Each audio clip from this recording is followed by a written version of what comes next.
శ్రీ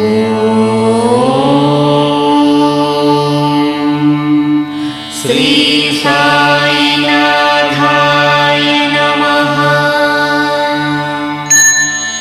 ఓం శ్రీ సాయినాథాయ నమః. ఈరోజు ఆదివారం. మన ఈ 4వ రోజు పారాయణను 23వ అధ్యాయంతో ప్రారంభించి 30వ అధ్యాయంతో ముగిద్దాం. క్రితం రోజు పారాయణ ముగింపు అధ్యాయంలో పాము కాటు నుంచి బాబా భక్తులను కాపాడిన తీరు తెలుసుకున్నాం. ఈనాటి ఈ ప్రారంభపు 23వ అధ్యాయంలో కూడా పాము కాటు నుంచి బాబా శ్యామాని కాపాడిన విధం, శిష్యులు గురువు ఆజ్ఞను పాటించవలసిన విధానాన్ని గురించి తెలుసుకుందాం. సాయిబాబా తాను భగవంతుడనని ఎప్పుడూ చెప్పలేదు. ఆయన తనని తాను ఎప్పుడూ భగవంతుని సేవకుడను అని మాత్రమే చెప్పేవారు. సత్పురుషులు ఎలా ప్రవర్తించాలో ఆచరణాత్మకంగా చూపినవారు బాబా. ఆయన సమస్త జీవరాశిలోనూ భగవంతుని చూడగలిగినవారు. ఎల్లవేళలా అల్లా మాలిక్ అంటూ భగవంతునే స్మరిస్తూ ఉండేవారు. ఒకనాడు ఒక యోగ సాధకుడు నానాసాహెబ్ చాందోర్కర్తో కలిసి షిరిడీ వచ్చారు. అతడు ఎన్నో యోగ శాస్త్రాలను చదివాడు, కానీ ధ్యానంపై మనస్సును కేంద్రీకరించి సమాధి స్థితిలోకి చేరడం అతనికి చేతకాలేదు. బాబాని ప్రసన్నం చేసుకుని సమాధి స్థితిలో ఉండటం నేర్చుకోవాలి అనే లక్ష్యంతో షిరిడీ వచ్చాడు. అతడు మసీదుకి చేరేసరికి బాబా ఉల్లిపాయతో రొట్టెను తింటున్నారు. అది చూసిన ఆ యోగ సాధకునికి బాబా మీద అతడు పెంచుకున్న సదభిప్రాయం కొంచెం తగ్గింది. యోగులు, యోగ సాధకులు ఉల్లిపాయను తినరాదు అని అతని అభిప్రాయం. ఉల్లిపాయ నంచుకుని రొట్టెను తింటున్నవాడు తనకు యోగ సమాధిని గురించి చెప్పలేడు అని మనసులో అనుకున్నాడు. సాయిబాబా అతని ఆలోచనని గ్రహించి నానాతో, నానా, ఉల్లిని జీర్ణించుకుని శక్తి ఉన్నవారే దానిని తినాలి అన్నారు. అది విన్న యోగ సాధకుడు తాను మనసులో అనుకున్న విషయాన్ని బాబా ఎలా తెలుసుకోగలిగారా అని ఆశ్చర్యపడ్డాడు. ఎదుటివారి మనస్సు చదవగలిగిన బాబాని తాను అపార్థం చేసుకున్నందుకు పశ్చాత్తాపడి బాబా పాదాలకి నమస్కరించి శరణు కోరి తన మనసులోని కోరికను బాబాకి నివేదించి సంతృప్తికరమైన సలహాను పొంది ఊదీ ప్రసాదం ఆశీర్వచనం తీసుకుని తిరిగి వెళ్ళాడు. బాబా భక్తులను ఎల్లవేళలా వెన్నంటే ఉండి వారిని ఆపదల నుండి రక్షించి ప్రాణహానిని తప్పించేవారు. భక్తుల పట్ల బాబాగారి దయాదాక్షిణ్యాలకి ఆకాశమే హద్దు. ఒకరోజు శ్యామ పాము కాటికి గురయ్యాడు. పాము విషం ఒళ్లంతా ఎక్కడం మొదలెట్టింది. శ్యామకి విపరీతమైన బాధ కలగసాగింది. తాను మరణించడం ఖాయం అనే ఉద్దేశానికి వచ్చాడు శ్యామ. విఠోబా గుడిలో పాము కాటికి వైద్యం చేసేవారు.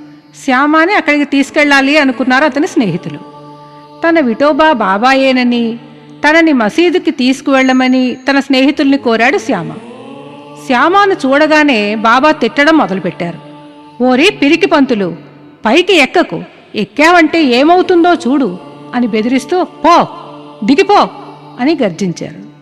బాబా కోపం చూసిన శ్యామ మొదట ఆశ్చర్యపడి వెంటనే నిరాశపడ్డాడు. శ్యామ మసీదునే తన ఇల్లుగా, బాబానే దైవంగా మనస్ఫూర్తిగా నమ్మినవాడు. బాబాయే సర్వస్వం అని నమ్మితే బాబాయే తనని పొమ్మన్నప్పుడు తనకి ఇంక దిక్కెవరు అని నిరాశపడి ప్రాణం మీద ఆశ వదిలేసి ఊరుకున్నాడు. కొంతసేపటికి బాబా శాంతించి శ్యామ పక్కన కూర్చుని, భయపడకు, ఏమాత్రం బాధపడవద్దు, ఈ దయామయుడైన పకీరు నిన్ను తప్పక రక్షిస్తాడు. ఇంటికి పోయి ఊరకే కూర్చో, బయటకు పోకు, నా మీద పూర్తి నమ్మకం ఉంచి భయాందోళనలను వదిలివేయి అని శ్యామాను ఊరడించి ఇంటికి పంపారు. వెంటనే తాత్యా పాటిల్ని, కాకాసాహెబ్ దీక్షిత్ని శ్యామా వద్దకు పంపి తనకి ఇష్టం వచ్చినవి తినవచ్చునని, ఇంట్లో తిరగవచ్చునని, నిద్ర మాత్రం పోకూడదని శ్యామాని హెచ్చరించమన్నారు. శ్యామ బాబా సలహాను పాటించి కొద్ది గంటల్లోనే కోలుకున్నాడు. బాబా మాటే మంత్రం. పైకి ఎక్కవద్దు, పో, వెళ్ళిపో, కిందకు పో అనే మాటలు బాబా శ్యామాని ఉద్దేశించినవి కాదు. శ్యామ ఒంట్లో ఉన్న పాము విషానికి బాబా ఇచ్చిన ఆజ్ఞ అది.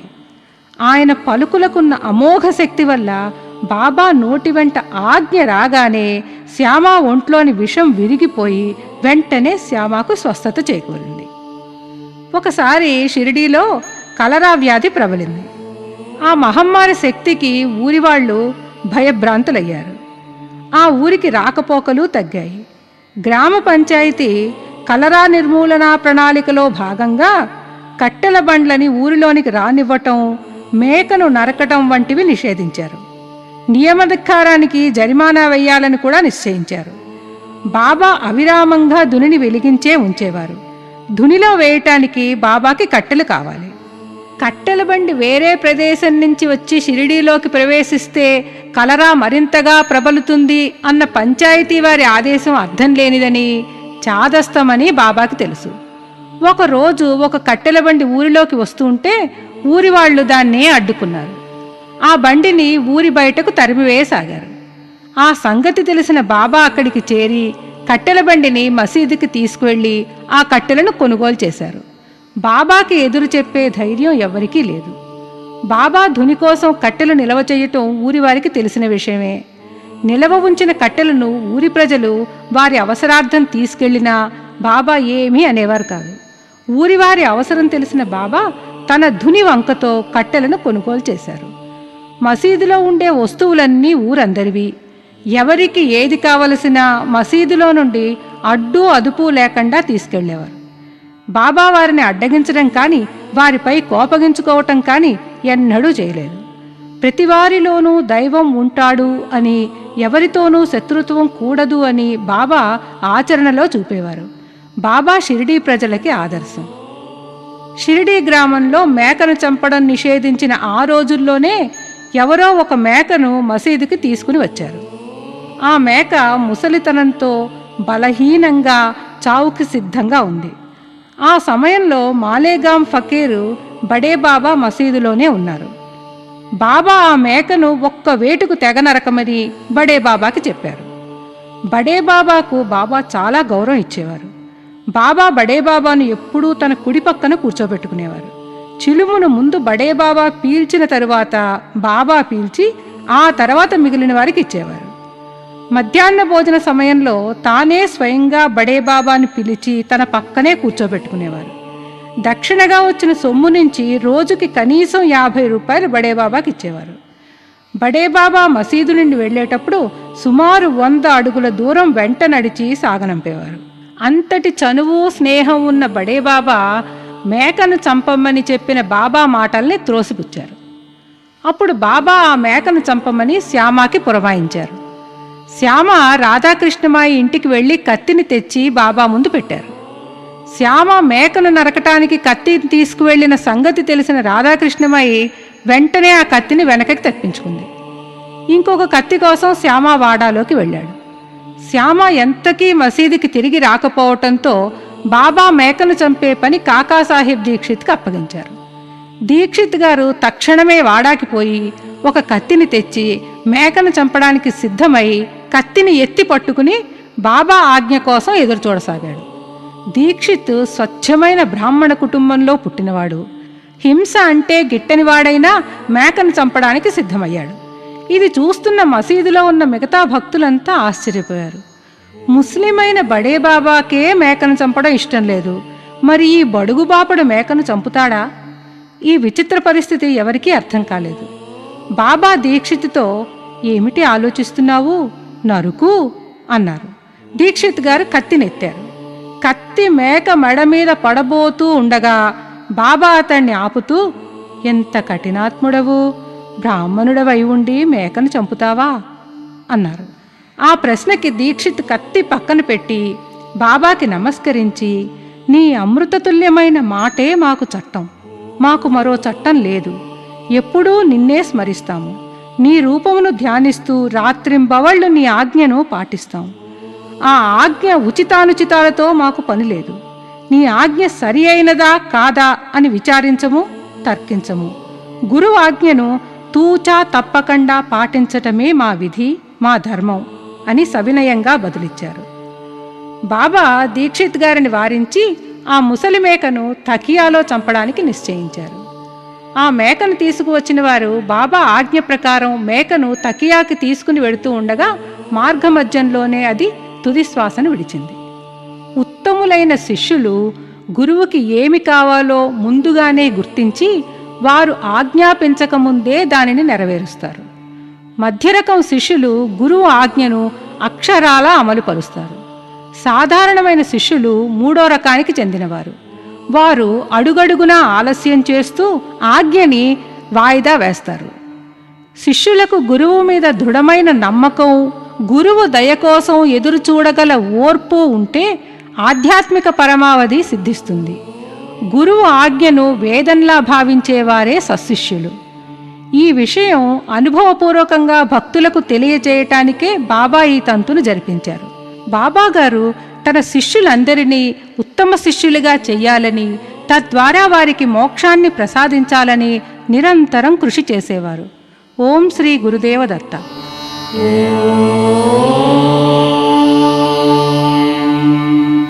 శ్రీ సాయినాథాయ నమః.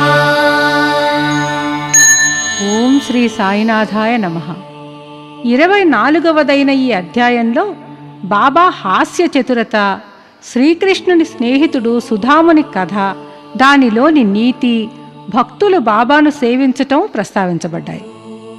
బాబా లీలలు చమత్కారవంతంగానూ వినోదాత్మకంగానూ బోధనాత్మకంగానూ ఉండేవి. ఆయన చేసే ప్రతి పనిలోనూ ఏదో ఒక నీతి ఉండేది.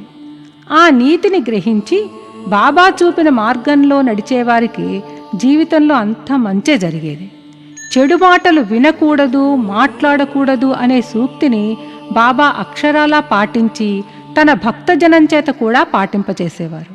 అంతేకాక మనకున్న దాన్ని 10 మందితో పంచుకోవాలి అన్నది బాబా బోధ.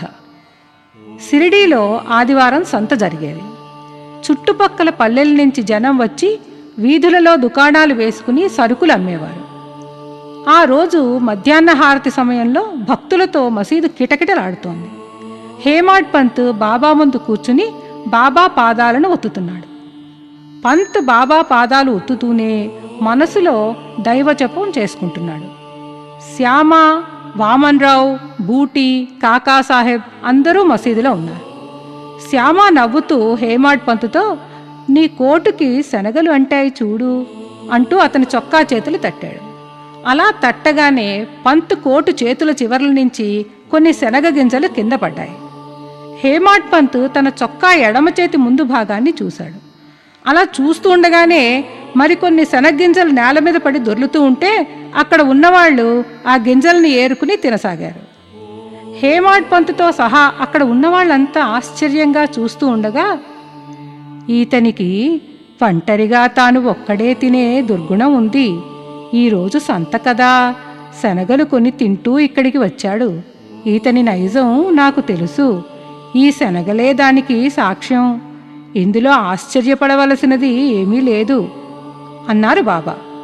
హేమాడ్ పంత్ బాబా చేసిన ఈ వ్యాఖ్యానానికి ఇబ్బందిపడి, బాబా, నేను ఎప్పుడూ ఒంటరిగా తిని ఎరుగను. ఏల నాపై ఈ నింద మోపుతున్నారు. అసలు ఇంతవరకు సంత ఎలా ఉంటుందో కూడా నేను చూడలేదు. అటువంటప్పుడు నేను సంతలో శనగలు కొనడం ఎలా సాధ్యం? కొనని శనగలను ఒంటరిగా తినడం ఎలా సాధ్యం? నా దగ్గర ఉన్నవారికి పెట్టకుండా నేను ఎప్పుడూ ఏమీ తినలేదు అన్నారు. దానికి బాబా, అవును, అది నిజమే. నీ దగ్గర ఉన్నవారికి పెడతావు. ఎవరూ దగ్గర లేకపోతే నువ్వేమి చేయగలవు, నేనేం చేయగలను? కానీ నీవు తినుటకు ముందు నన్ను స్మరింతువా? నేను ఎప్పుడూ నీతోనే ఉంటాను కదా. నువ్వు తినడానికి ముందు నాకు అర్పిస్తున్నావా అని ప్రశ్నించారు. ఇది హాస్యోక్తిలా కనిపించినా మనం తెలుసుకోవలసిన ముఖ్య విషయం ఇందులో ఒకటి ఉంది. పంచేంద్రియాలు విషయములకు అతీతంగా ఉండవు. పంచేంద్రియముల కంటే ముందు మనస్సు, బుద్ధి విషయానందాన్ని అనుభవిస్తాయి. పంచేంద్రియాలు విషయవాసనలు అనుభవించడానికి ముందే మనసులో భగవంతుణ్ణి స్మరిస్తే ఆ విషయవాసనల పట్ల అభిమానం సహజంగానే తగ్గుతుంది. ఈ విధమైన అభ్యాసం మూలంగా కామ, క్రోధ, లోభ, మోహ, మద మాత్సర్యాలను మనస్సు ఆధీనంలో ఉంచుకోగలుగుతుంది. తద్వారా భక్తి, వైరాగ్య భావాలు కలిగి మోక్షం మన వశమవుతుంది. తాను తినేదాన్ని 10గురితో పంచుకోవాలి అన్న బాబా బోధ ఒక కథని జ్ఞప్తికి తెస్తోంది. శ్రీకృష్ణుడు, బలరాముడు, సుధాముడు సాందీప మహాముని దగ్గర ఆశ్రమవాసం చేస్తూ విద్యను అభ్యసించేవారు. ఒకనాడు శ్రీకృష్ణ బలరాములను సాందీపుడు సమిదలు తెమ్మని అడవికి పంపారు. గురుపత్ని సుధాముని కూడా అదే పని మీద అడవికి పంపుతూ అతనికి ముగ్గురిని పంచుకు తినమని శనగలు ఇచ్చింది.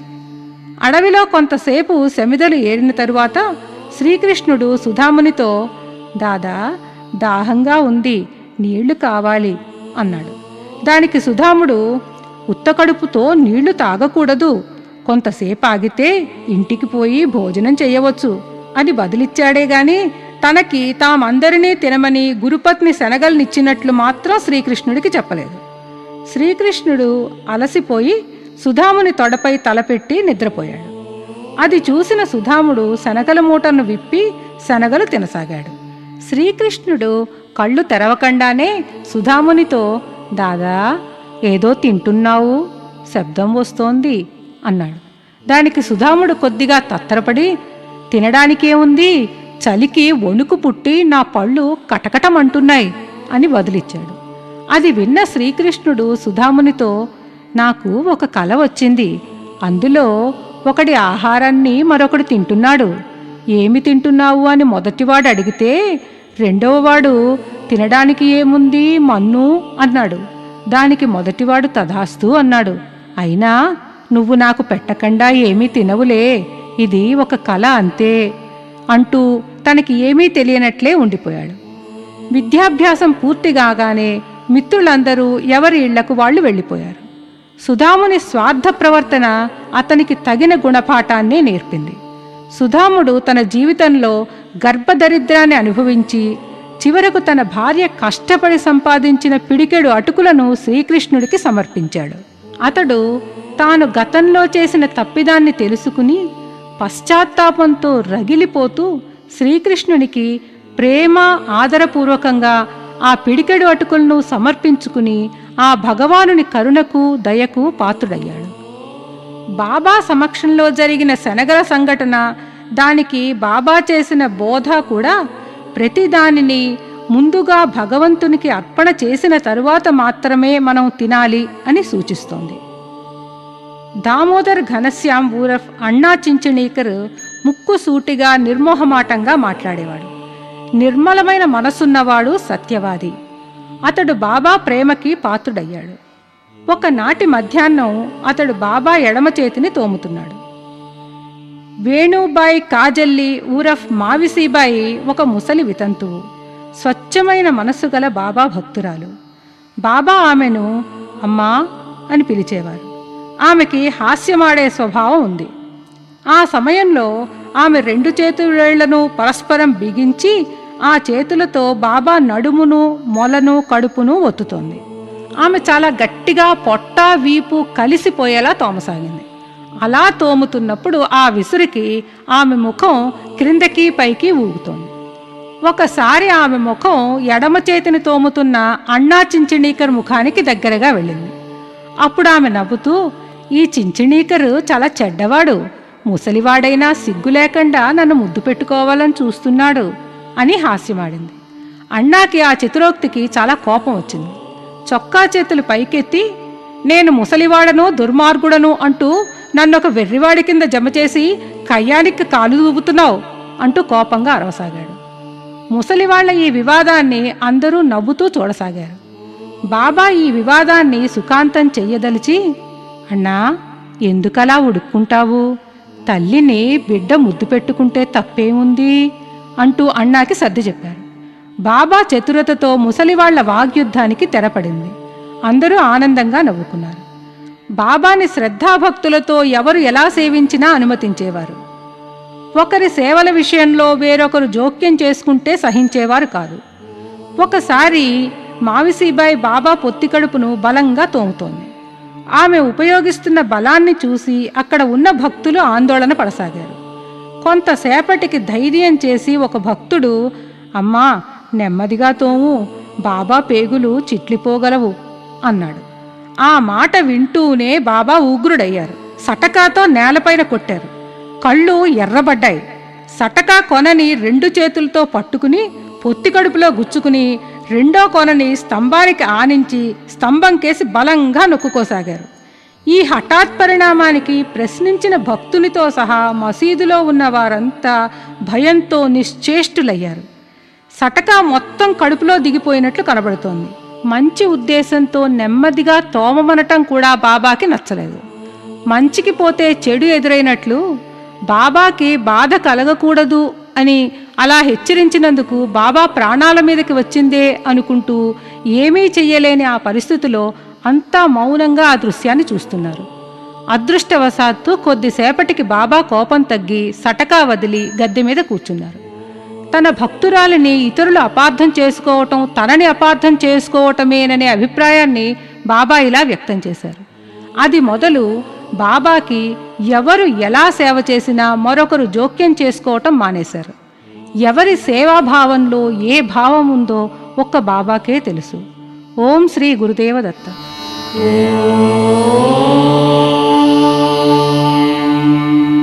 శ్రీ సాయినాథాయ నమః.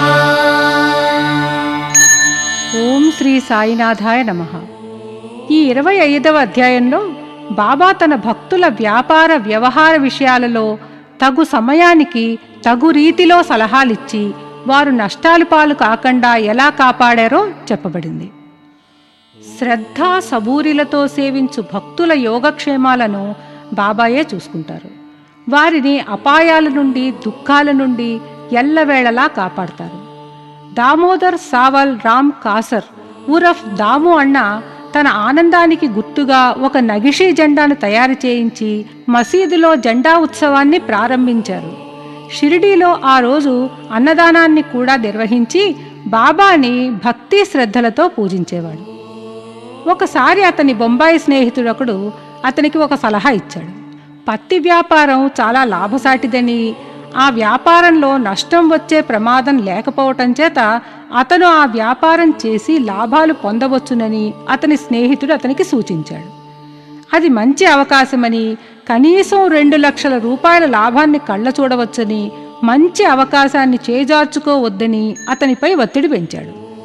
దాము అన్నాకి ఆ కొత్త వ్యాపారంలోకి దిగాలా వద్దా అనే ఆలోచన ఎంతకీ తేలకపోవటంతో ఈ విషయంలో బాబా సలహాను తీసుకోవాలని నిశ్చయించుకుని అన్ని వివరాలతో శ్యామకి ఉత్తరం రాస్తూ బాబా అభిప్రాయం కనుక్కుని జవాబు వ్రాయమని కోరాడు. శ్యామ ఆ ఉత్తరాన్ని తీసుకుని మసీదుకి వెళ్ళి బాబాతో దాము అన్నా ఏదో తెలుసుకోవాలనుకుంటున్నాడు అన్నాడు. దానికి బాబా, దాము ఏమి రాస్తున్నాడు, ఏమి ఎత్తు వేస్తున్నాడు, భగవంతుడు ఇచ్చిన దానితో తృప్తి చెందక ఆకాశానికి నిచ్చెనలు వేస్తున్నాడు, అయినా ఆ ఉత్తరం చదువు అన్నారు. దానికి శ్యామ, అన్నీ తెలిసి మళ్ళీ నన్ను చదవమనటం కూడా ఎందుకు అని అలిగాడు. అప్పుడు శ్యామతో, శ్యామ, నా నోటికి వచ్చింది నేను మాట్లాడతాను, నమ్మేదెవరు, ఆ ఉత్తరం చదువు అన్నారు బాబా. శ్యామ ఉత్తరాన్ని చదివి వినిపించాడు. బాబా ఉత్తరంలోని సంగతులన్నింటినీ జాగ్రత్తగా విని, సేటుకి పిచ్చి పట్టింది, అతని ఇంట్లో ఏ లోటు లేదు, ఉన్న సగము రొట్టెతో సంతృప్తి పడమను, లక్షలు సంపాదించాలని ఆయాసపడవద్దు అని వ్రాయి అన్నారు. శ్యామ దాము అన్నాకి జవాబు రాస్తూ స్వయంగా తానే వచ్చి బాబాతో ముఖాముఖి మాట్లాడమని సూచించాడు. ఆ జాబు చూసిన దాము అన్న ఆశ నిరాశ అయినందుకు నిరుత్సాహపడ్డాడు. అయినా స్వయంగా అడిగితే బాబా ఒప్పుకుంటారేమో అనే చిన్న ఆశతో షిరిడీ వెళ్ళి బాబాతో స్వయంగా మాట్లాడాలని నిశ్చయించుకుని షిరిడీ ప్రయాణమయ్యాడు. అతడు షిరిడీ చేరి బాబా దర్శనం చేసుకుని ఆయన పాదాలను ఒత్తుతూ కూర్చున్నాడు. తానుగా కమిషన్ వ్యాపారం గురించి బాబాతో మాట్లాడే ధైర్యం చెయ్యలేక బాబా సహాయం చేస్తే వచ్చే లాభంలో వాటా ఇవ్వాలి అని ఆలోచిస్తూ కూర్చున్నాడు. బాబా సర్వాంతర్యామి, ఆయనకు అందరి మనసులు తెరిచిన పుస్తకాల వంటివి. దాము అన్న ఆలోచనలను గ్రహించిన బాబా అతనితో, ప్రపంచ విషయాలలో తగులుకోవటం నాకిష్టం లేదు అన్నారు. బాబా అసమ్మతిని గ్రహించిన దాము అన్న పత్తి వ్యాపారం చెయ్యాలి అనే ఉద్దేశం మానుకున్నాడు. ఆ తరువాత ధాన్యం వ్యాపారం చెయ్యాలనుకున్నాడు. ఈ ఆలోచనను కూడా బాబా గ్రహించి, నీవు 5 షేర్ల చొప్పున కొని 7 సేర్ల చొప్పున అమ్మవలసి వస్తుంది, కనుక ఈ వ్యాపారం కూడా మానుకో అన్నారు. కొంతకాలం ధాన్యం ధర హెచ్చుగా ఉన్నా 1-2 మాసాలు వర్షాలు ఎక్కువగా కురియటంతో ధరలు హఠాత్తుగా పడిపోయాయి. ధాన్యం నిల్వ చేసిన వారంతా నష్టాల పాలయ్యారు. పత్తి వ్యాపారం కూడా కూలిపోయింది. పత్తి వ్యాపారంలో పెట్టుబడి పెట్టిన వారు కూడా విపరీతమైన నష్టాలకు గురయ్యారు. బాబా సలహాను పాటించిన దాము అన్న రక్షింపబడ్డాడు. బాబా మీద అతడి నమ్మకం రెట్టింపైంది. ఒకనాడు రాళే అనే మామల్తుదారు గోవా నుండి బాబాకి 300 మామిడి పళ్ళు పార్సిల్ పంపాడు. వాటిని శ్యామ ఆధీనంలో ఉంచి అందులో నుంచి 4 పండ్లను కొలంబాలో పెట్టి అవి దాము అన్నా కోసమని వాటిని అక్కడే ఉంచమని బాబా అన్నారు. దాము అన్నాకి పిల్లలు లేరు. పిల్లల కోసం 2వ పెళ్లి చేసుకున్నా కూడా ఫలితం కనిపించలేదు. జాతకంలో ఉన్న దోషాల వల్ల సంతానం కలగటం లేదు అని జ్యోతిష్కులు చెప్పగా అతడు తనకిక్క సంతాన భాగ్యం లేదేమో అనుకున్నాడు. కానీ బాబా తనని తప్పక ఆశీర్వదిస్తారనే నమ్మకం మాత్రం వదులుకోలేదు. మామిడి పళ్ళు షిరిడీ చేరిన రోజే దాము అన్నా కూడా షిరిడీ వచ్చాడు. అతడు మసీదు చేరి బాబాకి నమస్కరించగానే బాబా, అందరూ మామిడి పళ్ళనే చూస్తున్నారు, కానీ అవి దాము కోసం ఉంచాను, వాటిని దామ్యాయే తిని చావాలి అన్నారు. దాము ఈ మాటలను విని భయపడ్డాడు. అప్పుడు మహల్సాపతి కల్పించుకుని దాము అన్నాతో, చావు అన్న బాబా మాటలు నీ అహంకారాన్ని ఉద్దేశించినవి. నీ అహంకారాన్ని బాబా ముందు చంపితే బాబా ఆనందిస్తారని, బాబా చావు అన్నది అతనికి ఒక గొప్ప ఆశీర్వాదమని బాబా మాటల్ని వివరించి చెప్పారు. బాబా దాముతో, నీవు తినవద్దు, నీ చిన్న భార్యకి ఇయ్యి. ఈ ఆమ్రలీల ఆమెకు 4 కొడుకులను 4 కూతుళ్లను ఇస్తుంది అన్నారు. దాము అలాగే చెయ్యగా బాబా ఆశీర్వాదం ఫలించి జ్యోతిష్కుని మాటలు అబద్ధమయ్యాయి. బాబా తన భక్తులతో, నేను సమాధి చెందినప్పటికీ నా సమాధి నుంచి నా ఎముకలు మాట్లాడతాయి. అవి మీకు ధైర్యాన్నిస్తాయి, విశ్వాసాన్ని కలిగిస్తాయి. మనస్ఫూర్తిగా నన్ను శరణుజొచ్చిన వారితో నా సమాధి కూడా మాట్లాడుతుంది. వారి వెన్నంటి వదలను. నేను మీ వద్ద ఉండనేమోనని మీరు ఆందోళన పడవద్దు. నా ఎముకలు మాట్లాడుతూ మీ క్షేమ సమాచారాలు కనుగొంటూ ఉంటాను. ఎల్లప్పుడూ నన్నే జ్ఞప్తియందు ఉంచుకోండి. ఎల్లప్పుడూ మనసా వాచా కర్మణా నా మీద నమ్మకం ఉంచండి. అప్పుడు మీరు మేలు పొందుతారు అని శ్రద్ధా సబూరీల గురించి విడమర్చి చెప్పారు. ఈ సందర్భంగా దాము అన్నా చెప్పిన సంగతులు హేమాడ్ పంత్ గారు చెబుతూ, దాము అన్నా ఒకసారి సాయిబాబా సన్నిధిలో కూర్చుని ఉన్నారు.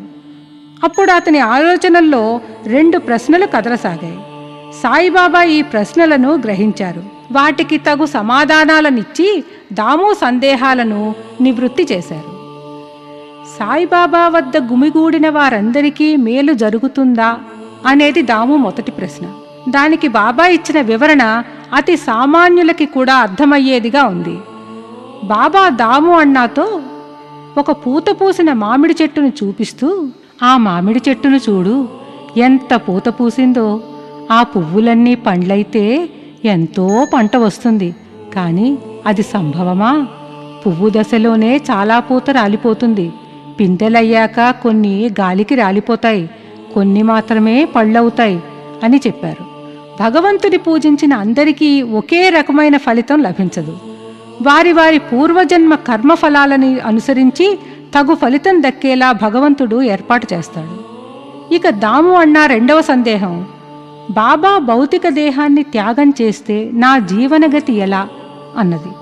దానికి బాబా, ఎప్పుడైనా ఎక్కడైనా నా గురించి చింతిస్తే నేను అక్కడ ఉంటాను అని స్పష్టం చేశారు.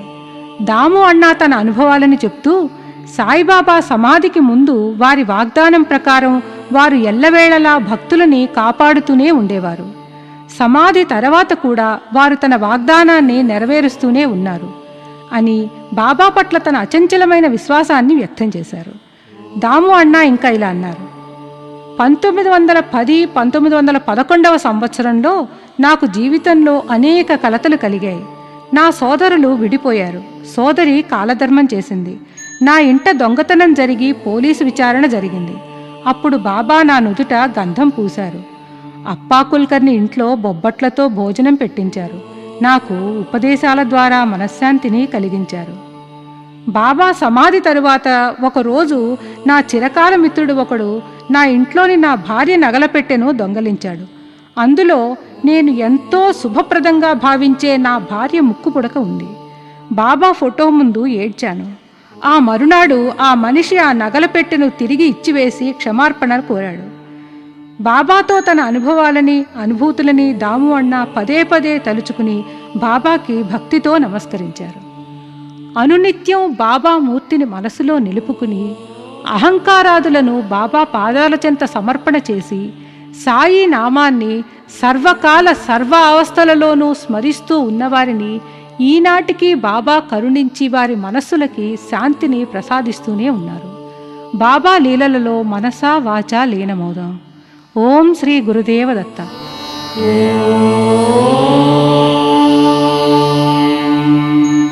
శ్రీ సాయినాథాయ నమః. ఓం శ్రీ సాయినాథాయ నమః.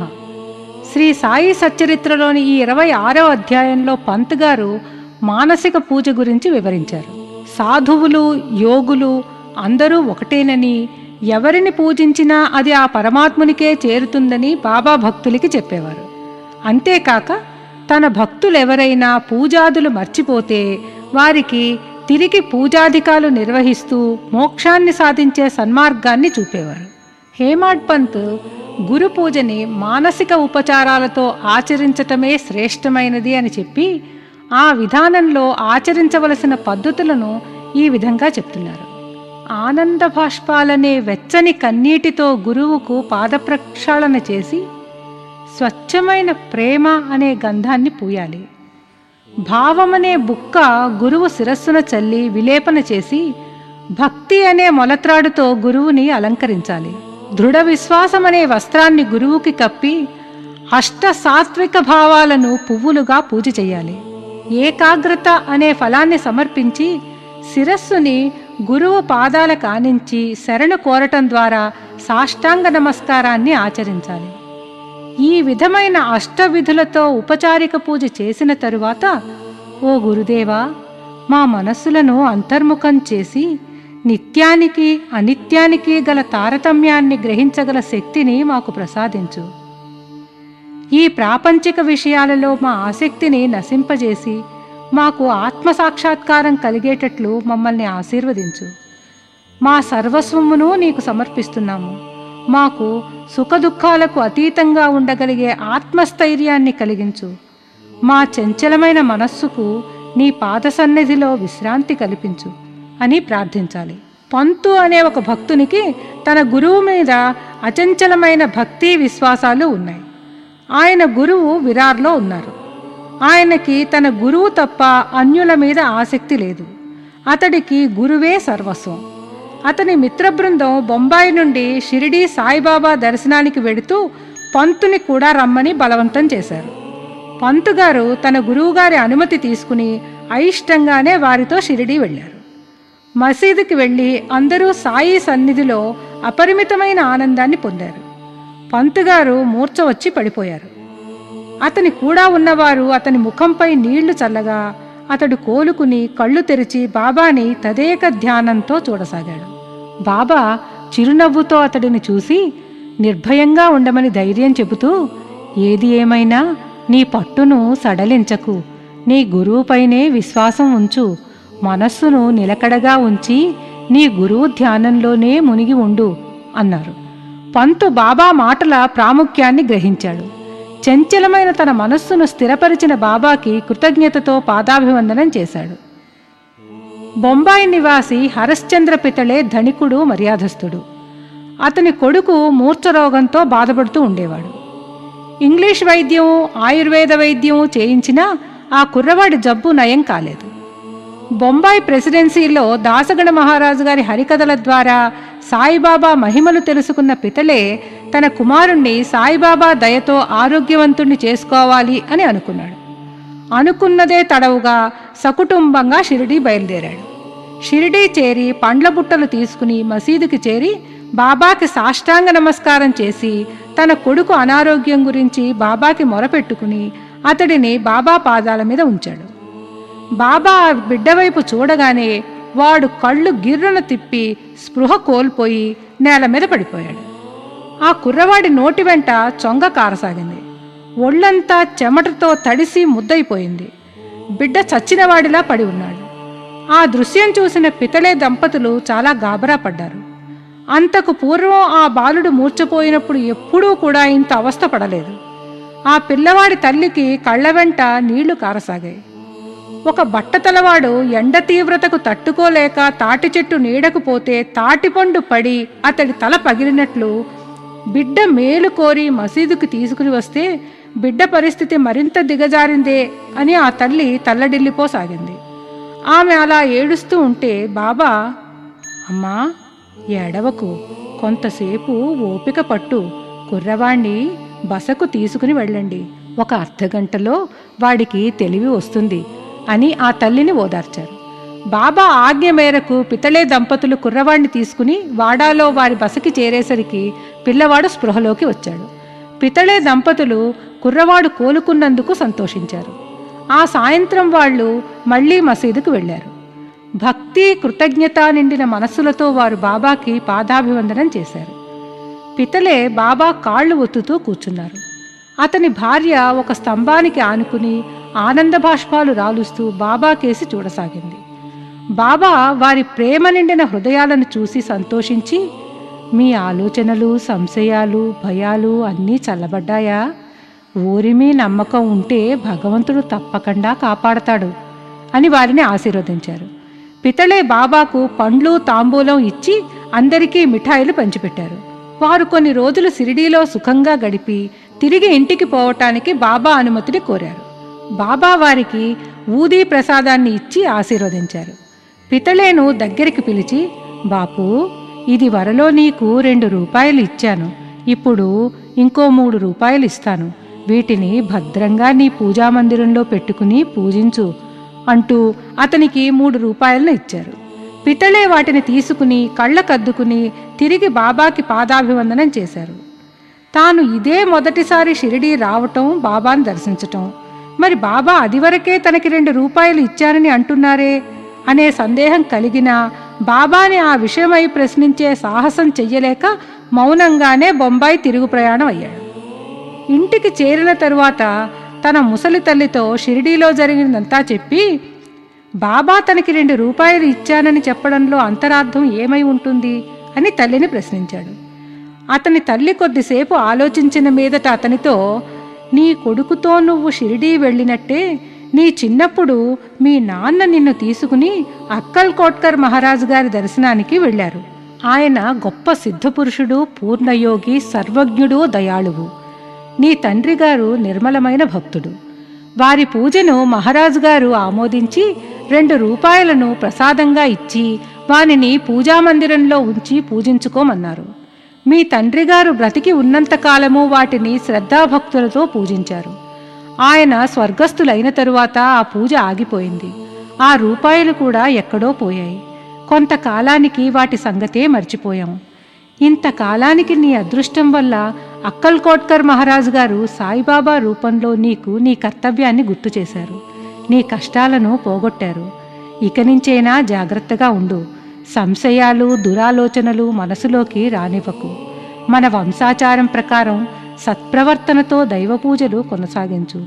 పవిత్రమైన ఈ రూపాయలను కూడా శ్రద్ధగా పూజించు. మహాత్ముల ఆశీర్వాదం దొరికినందుకు సంతోషించు. శ్రీ సాయిబాబా నీలోని భక్తిని మేలుకొలిపారు. ఆ భక్తిని దినదిన ప్రవర్ధమానం చేసుకో అని ఆశీర్వదించింది. తల్లి మాటలు విన్న పితలే ఆనందంతో ఉప్పొంగిపోయారు. సాయిబాబా సర్వాంతర్యామిత్వము, అద్భుత శక్తులపై పితలే నమ్మకం ఎన్నో రెట్లు పెరిగింది. మంచి నడవడికతోనూ సాయిబాబా స్మరణతోనూ అతడు తన మిగిలిన జీవితాన్ని సాగించి బాబాకి ప్రియభక్తుడయ్యాడు. పూనా నివాసి గోపాల్ నారాయణ్ అంబాడేకర్ 10 సంవత్సరాలు ఆబ్కారీ డిపార్ట్మెంట్లో పనిచేసి కారణాంతరాల వల్ల ఆ ఉద్యోగం విరమించుకున్నాడు. మరొక ఉద్యోగం కోసం ప్రయత్నాలు చేసినా ఫలించక నానా ఇబ్బందులు పడసాగాడు. 7 సంవత్సరాలు గడిచాయి. కుటుంబ పరిస్థితి రాను రాను మరీ గడ్డుగా మారింది. అతనికి ప్రతి సంవత్సరం షిరిడీ వెళ్లే అలవాటుంది. ఆ సంవత్సరం అంటే 1916వ సంవత్సరంలో కూడా షిరిడీ వెళ్ళి బాబా దర్శనం చేసుకుని 2 నెలలు అక్కడ గడిపాడు. ఒకరోజు అతడు దీక్షిత్ వాడా దగ్గర నిలిపి ఉన్న ఎడ్లబండి మీద కూర్చుని తన దీనావస్థను తలుచుకుని దగ్గరలో ఉన్న బావిలో దూకి ఆత్మహత్య చేసుకోవాలి అని నిశ్చయించుకున్నాడు. సరిగ్గా అదే సమయానికి అక్కడికి కొన్ని అడుగుల దూరంలో ఉన్న హోటల్ యజమాని సగుణమేర్ నాయక్ వచ్చి అక్కల్ కోట్కర్ మహారాజు గారి చరిత్రను చదవమని ఇచ్చాడు. అంబాడేకర్ ఆ పుస్తకం తీసుకుని చదవాలి అనే ఉద్దేశంతో పుస్తకాన్ని తెరిచారు. తెరుచుకున్న పేజీలోని కథను చదివారు. ఆ కథలో దీర్ఘరోగంతో బాధపడుతున్న ఒక భక్తుడు నిరాశతో బావిలో దూకితే అక్కల్ కోట్కర్ మహారాజు గారు అతనిని బావి నుండి బయటికి తీసి, గత జన్మ కర్మఫలాన్ని నువ్వు అనుభవించక తప్పదు, ప్రాణత్యాగము నీకు తోడ్పడదు, నీవు ఇంకొక జన్మ ఎత్తి కర్మఫలాన్ని అనుభవించవలసి వస్తుంది. కాబట్టి చావటానికి ముందే ఈ కర్మ కొంతకాలం అనుభవించరాదా? గత జన్మల పాపములను తుడిచివేసుకోరాదా? పాపకర్మఫలాన్ని సంపూర్ణంగా పోగొట్టుకో అని హితబోధ చేశారు. సమయోచితమైన ఈ కథను చదివిన అంబాడేకర్ ఆశ్చర్యపడ్డాడు.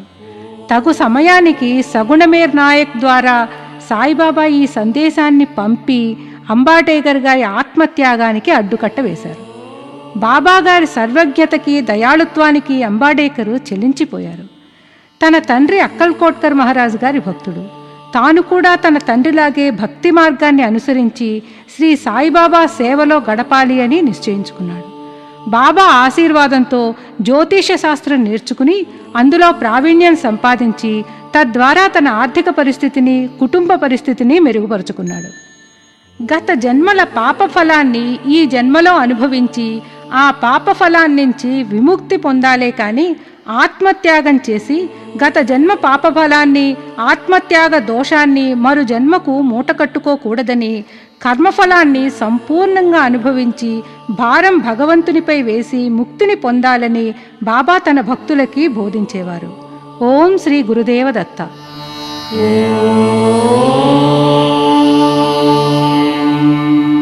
శ్రీ సాయినాథాయ నమః. ఓం శ్రీ సాయినాథాయ నమః. ఈ 27వ అధ్యాయంలో బాబా తన భక్తులను వివిధ ఆధ్యాత్మిక గ్రంథాలను పఠించమని సలహా ఇవ్వటం, వారు పఠించవలసిన గ్రంథాలను తన చేతి స్పర్శతో పవిత్రపరచి ఆశీస్సులతో భక్తులకి ఇవ్వటం ద్వారా వారిలో ఆధ్యాత్మికతకు సహకరించటం తెలుసుకుందాం.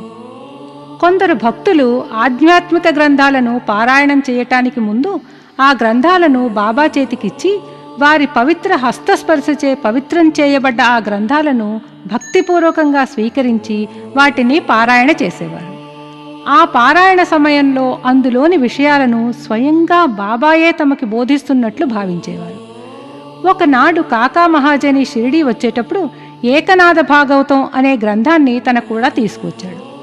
శ్యామ ఆ పుస్తకాన్ని చదవడానికి తీసుకుని మసీదుకి వచ్చాడు. బాబా ఆ పుస్తకాన్ని తన చేతిలోకి తీసుకుని కొన్ని పేజీలు తిప్పి చూసి తిరిగి శ్యామాకి ఇస్తూ ఆ పుస్తకాన్ని శ్యామా దగ్గరే ఉంచుకోమన్నారు. ఆ పుస్తకం కాకాదని, దాన్ని తిరిగి అతనికి ఇచ్చివేయాలని శ్యామ చెప్పగా, ఈ పుస్తకాన్ని నేను నీకు ఇస్తున్నాను, ఇది నీ దగ్గరే ఉంచుకో, ఇది నీకు చాలా ఉపయోగిస్తుంది అన్నారు బాబా. మరి కొన్నాళ్ల తరువాత మళ్ళీ ఇంకొక గ్రంథాన్ని కాకా తీసుకుని వచ్చి బాబాకి ఇవ్వగా బాబా దాన్ని పవిత్రపరిచి తిరిగి కాకాకి ఇచ్చి ఆశీర్వదించారు. ఒకసారి ఒక రామదాసి షిరిడీకి వచ్చి కొన్నాళ్ళు అక్కడ ఉన్నారు. ఆయన ప్రతిరోజు ఉషోదయ వేళనే లేచి స్నానాధికాలు ముగించి పట్టుబట్టలు కట్టుకుని నుదిటిన విభూది రేఖలు ధరించి మసీదుకి వచ్చి బాబా సమక్షంలో విష్ణు సహస్రనామం, ఆధ్యాత్మ రామాయణం శ్రద్ధాభక్తులతో పారాయణ చేసేవాడు. ఒకరోజు సాయిబాబా సోనాముఖి తెచ్చే నెపంతో రామదాసిని బజారుకి పంపి అతడు మసీదు దాటగానే గద్దె దిగి రామదాసి పారాయణ చేసే చోటుకి వచ్చి విష్ణు సహస్రనామం పుస్తకాన్ని తీసుకుని తిరిగి గద్దె దగ్గరికి వచ్చి ఆ పుస్తకాన్ని శ్యామాకి ఇచ్చి, శ్యామా, ఈ గ్రంథం చాలా విలువైనది, శుభకరమైనది, ఫలితాన్నిచ్చేది, అందుకే నేను దీన్ని నీకు బహుకరిస్తున్నాను, నువ్వు దీనిని పారాయణ చెయ్యి. ఒకప్పుడు నేను అపాయకర పరిస్థితిలో పడి వికలమైన మనసుతో చాలా బాధని అనుభవించాను. అలాంటి సందిగ్ధ స్థితిలో నేను ఈ పుస్తకాన్నే ఆశ్రయించాను. అది నాకు చాలా మేలు చేసింది. ఆ భగవంతుడు స్వయంగా వచ్చి నన్ను ఆదుకున్న అనుభూతి కలిగింది. అందుకే నీకు ఈ పుస్తకాన్ని ఇస్తున్నాను. దీనిని ఓపికతో చదువు. రోజూ ఒక నామం చదివినా మేలు కలుగుతుంది అన్నారు బాబా. శ్యామ ఆ పుస్తకం నాకు వద్దు అంటూ, ఆ రామదాసి మొండివాడు, మహాకోపిష్టి, ఈ పుస్తకం అతనిది కనుక అతనితో తగాదా వస్తుంది, పైగా దేవనాగరి లిపిలో ఉన్న ఈ పుస్తకాన్ని నేను సులభంగా చదవలేను అని బాబాకి విన్నవించుకున్నాడు. శ్యామ ఎంత చెప్పినా బాబా అతని మాటలు వినిపించుకోలేదు. శ్యామ బాబాకు అత్యంత ప్రీతిపాత్రుడు. అందుకే చావు పుట్టుకల నుండి, పాపాల నుంచి, దురాలోచనల నుంచి తప్పించి సులభంగా ముక్తిని ఇచ్చే విష్ణు సహస్రనామ గ్రంథాన్ని బలవంతంగా అతని చేతిలో పెట్టారు. ఇంతలో రామదాసి సోనాముఖితో తిరిగొచ్చాడు. అన్నా చించణీకర్ నారద మహర్షిలాగా జరిగినదంతా రామదాసికి చెప్పటంతో అతడు కోపంతో ఊగిపోతూ శ్యామతో గొడవ మొదలుపెట్టి నానా తిట్లు తిట్టి తన పుస్తకం తనకివ్వకపోతే అక్కడే తల పగలకొట్టుకుంటానన్నాడు. శ్యామ జరిగింది చెప్పబోయినా అతడు అస్సలు వినదలుచుకోలేదు. అప్పుడు బాబా కలగజేసుకుని, ఓ రామదాసి, ఏమిటి విషయం? ఎందుకు చికాకు పడుతున్నావు? శ్యామ మనవాడు కాడా? అనవసరంగా అతడిని తిట్టి గోల చేస్తున్నావెందుకు? నెమ్మదిగా ప్రేమగా మాట్లాడటం అలవాటు చేసుకో. పవిత్రమైన గ్రంథాలను నువ్వు ప్రతిరోజు పారాయణ చేస్తున్నావు, కానీ నీ మనసు మాత్రం ఇంకా పవిత్రతను అలవర్చుకోలేదు. నిజమైన రామదాసి అన్ని విషయాలలోనూ నిర్మలంగా ఉండాలి. ఈ పుస్తకంపై నీకు ఇంత మమత ఎందుకు? నీకు ఉండవలసినది మమత కాదు, సమత. ఆ పుస్తకం వెల కన్నా మనుష్యుల వెల ఎన్నో రెట్లు ఎక్కువ. డబ్బుతో పుస్తకాల్ని కొనవచ్చు, కానీ మనుష్యులని, మంచితనాన్ని కొనలేవు. ఆలోచించుకో. వెళ్ళి నీ స్థలంలో కూర్చో. ఆ పుస్తకం విషయంలో శ్యామ అమాయకుడు. నేనే ఆ పుస్తకాన్ని శ్యామకి ఇచ్చాను. నీకు విష్ణు సహస్రనామాలు కంఠస్థమే కనుక నేను ఆ పుస్తకాన్ని శ్యామ మేలు కోరి అతనికి ఇచ్చాను అంటూ ఆ రామదాసిలోని కోపాన్ని, అహంకారాన్ని తుంచివేశారు. బాబా మృదు మధురమైన మాటల్లో ఎంతో వేదాంతసారం నిగూఢంగా దాగి ఉంది. చిత్తశుద్ధి లేని శివపూజ, ఆచరణకు నోచుకోని అధ్యయనాలు నిష్ఫలం అని అందరికీ అర్థమయ్యేలా రామదాసిని కారణమాత్రునిగా చేసి బాబా బోధించారు. తన తప్పుల్ని తెలుసుకున్న రామదాస్ శాంతించి తనకు పంచరత్న గీత అనే గ్రంథాన్ని శ్యామా చేత ఇప్పించమని బాబాని వేడుకున్నాడు. శ్యామ చాలా సంతోషించి ఆ ఒక్క గ్రంథమే కాదు, అలాంటి 10 పుస్తకాలు ఇస్తాను అన్నాడు. తుఫానికి దారితీస్తుంది అనుకున్న గొడవ చిన్న గాలి దుమారంలా సమసిపోయింది. ఎవరెవరు ఏ గ్రంథాలు పారాయణ చేసి ఏ శుభాలను పొందగలరో బాబాకి తెలిసినంతగా వారికి కూడా తెలియదు. అందుకే బాబా ఎవరికి తగినట్లు వారి చేత ఆ గ్రంథాలను చదివిస్తారు. శ్యామ విష్ణు సహస్రనామ గ్రంథాన్ని అధ్యయనం చెయ్యటమే కాక అందులో ప్రావీణ్యాన్ని సంపాదించి Pune engineering college principal Shri G G Narke గారికి బోధించాడు. జీజీ నార్కే గారు బూటీ గారి అల్లుడు. శ్యామ ద్వారా అతనికి మేలు చెయ్య సంకల్పించిన బాబా శ్యామ ద్వారా నార్కే గారికి విష్ణు సహస్రనామం యొక్క ప్రాముఖ్యతను వివరింపచేశారు. ఒకే లీలతో అటు రామదాసికి, ఇటు శ్యామకు, నార్కే గారికి కూడా గ్రంథపారాయణల పరమార్థాన్ని బోధించిన బాబా ఉపదేశ పద్ధతి విశిష్టమైనది, అద్వితీయమైనది. బ్రహ్మ విద్యని అభ్యసించు వారిని బాబా ఎల్లప్పుడూ ప్రేమించి ప్రోత్సహించేవారు. బాపూసాహెబ్ జోగుకు తిలక్ రచించిన గీతా రహస్యం అనే పుస్తకం పార్సిల్ వచ్చింది. అతడు మసీదుకి వస్తూ ఆ పార్సిల్ని చేత్తో పట్టుకుని వచ్చాడు. మసీదులో బాబాకి సాష్టాంగ నమస్కారం చేస్తూ ఉంటే ఆ పార్సిల్ కింద పడి బాబా దృష్టిని ఆకర్షించింది. బాబా ఆ పార్సిల్ వివరాలు అడిగితే జోగు పార్సిల్ విప్పి ఆ పుస్తకం తీసి బాబా చేతిలో పెట్టారు. బాబా ఆ పుస్తకంలో పేజీలను కొద్దిసేపు తిరగేసి తన జేబులో నుంచి ₹1 తీసి పుస్తకం మీద పెట్టి దక్షిణతో సహా పుస్తకాన్ని జోగుకి అందిస్తూ, దీనిని పూర్తిగా చదువు, ఇది నీకు మేలు చేస్తుంది అని ఆశీర్వదించారు. దాదాసాహెబ్ కపర్దే అమరావతిలో ప్రఖ్యాతి పొందిన న్యాయవాది. అతడు ఢిల్లీ బార్ కౌన్సిల్లో సభ్యుడు. కపర్దే గారు చాలా తెలివైనవారు, ధనవంతులు. మంచి వక్త. అయినా కానీ బాబా ముందు వినయంతో నిశ్శబ్దంగా కూర్చునేవారు. ఆయన ఒకసారి భార్యా సమేతంగా షిరిడీ వచ్చి 4 నెలలున్నారు. ఆ దంపతులిద్దరూ బాబా మీద అచంచలమైన భక్తి విశ్వాసాలున్నవాళ్ళు. ఆమె ప్రతిరోజు మధ్యాహ్నం 12 గంటలకి బాబా కోసం స్వయంగా నైవేద్యం తయారు చేసి మసీదుకు తీసుకుని వచ్చేది. ఆ నైవేద్యాన్ని బాబా ఆమోదించాకే తాను భోజనం చేసేది. ఆమె నిశ్చల భక్తి బాబాని బాగా అలరించింది. ఆ నిలకడగల భక్తి తత్వాన్ని ఇతరులకు బోధించాలని బాబా తలపోశారు. ఒకరోజు ఆమె ఒక పళ్ళెంలో సాంజా, పూరి, అన్నము, పులుసు, పరమాన్నం లాంటివి సర్దుకుని మధ్యాహ్న భోజన సమయానికి బాబాకి నివేదించటానికి మసీదుకి వచ్చింది. ప్రతిరోజు నైవేద్యం వచ్చినా గంటల కొద్దీ ఊరకనే ఉండే బాబా ఆ రోజు ఆమె మసీదుకి నైవేద్యంతో రావటం చూసి వెంటనే లేచి భోజన స్థలంలో కూర్చుని ఆమె తెచ్చిన పళ్ళాన్ని అందుకుని దానిపై కప్పిన వస్త్రాన్ని తొలగించి ఆత్రంగా తినడం ప్రారంభించారు. అది చూసిన శ్యామ, ఎందుకు ఇంత పక్షపాతం? ఇతరుల పళ్ళాలు చూడకుండానే పక్కకి నెట్టేస్తావు, ఆ పళ్ళెం మాత్రం దగ్గరికి తీసుకుని తింటున్నావు. ఆమె చేతి ప్రసాదం నీకు ఎందుకు అంత రుచికరం? నీ పద్ధతి మాకేమీ అంతు చిక్కటం లేదు అని బాబాని ప్రశ్నించారు. అప్పుడు బాబా శ్యామతో, ఈ భోజనం నిజంగా చాలా అమూల్యమైనది. ఆమె గత కొన్ని జన్మలుగా నాకు తెలుసు.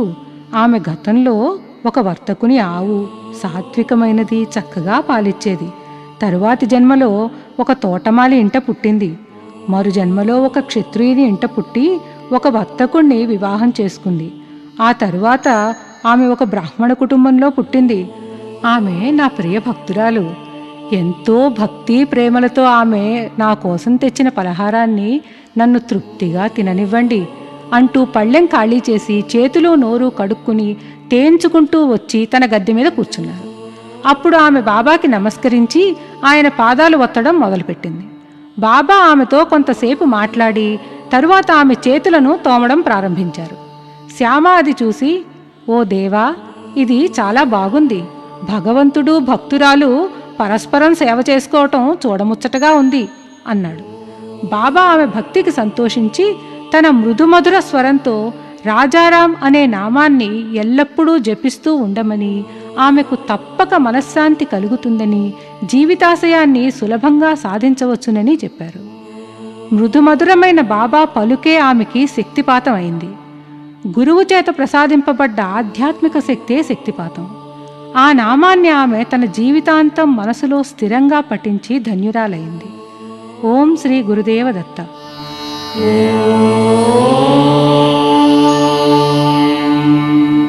శ్రీ సాయినాథాయ నమః.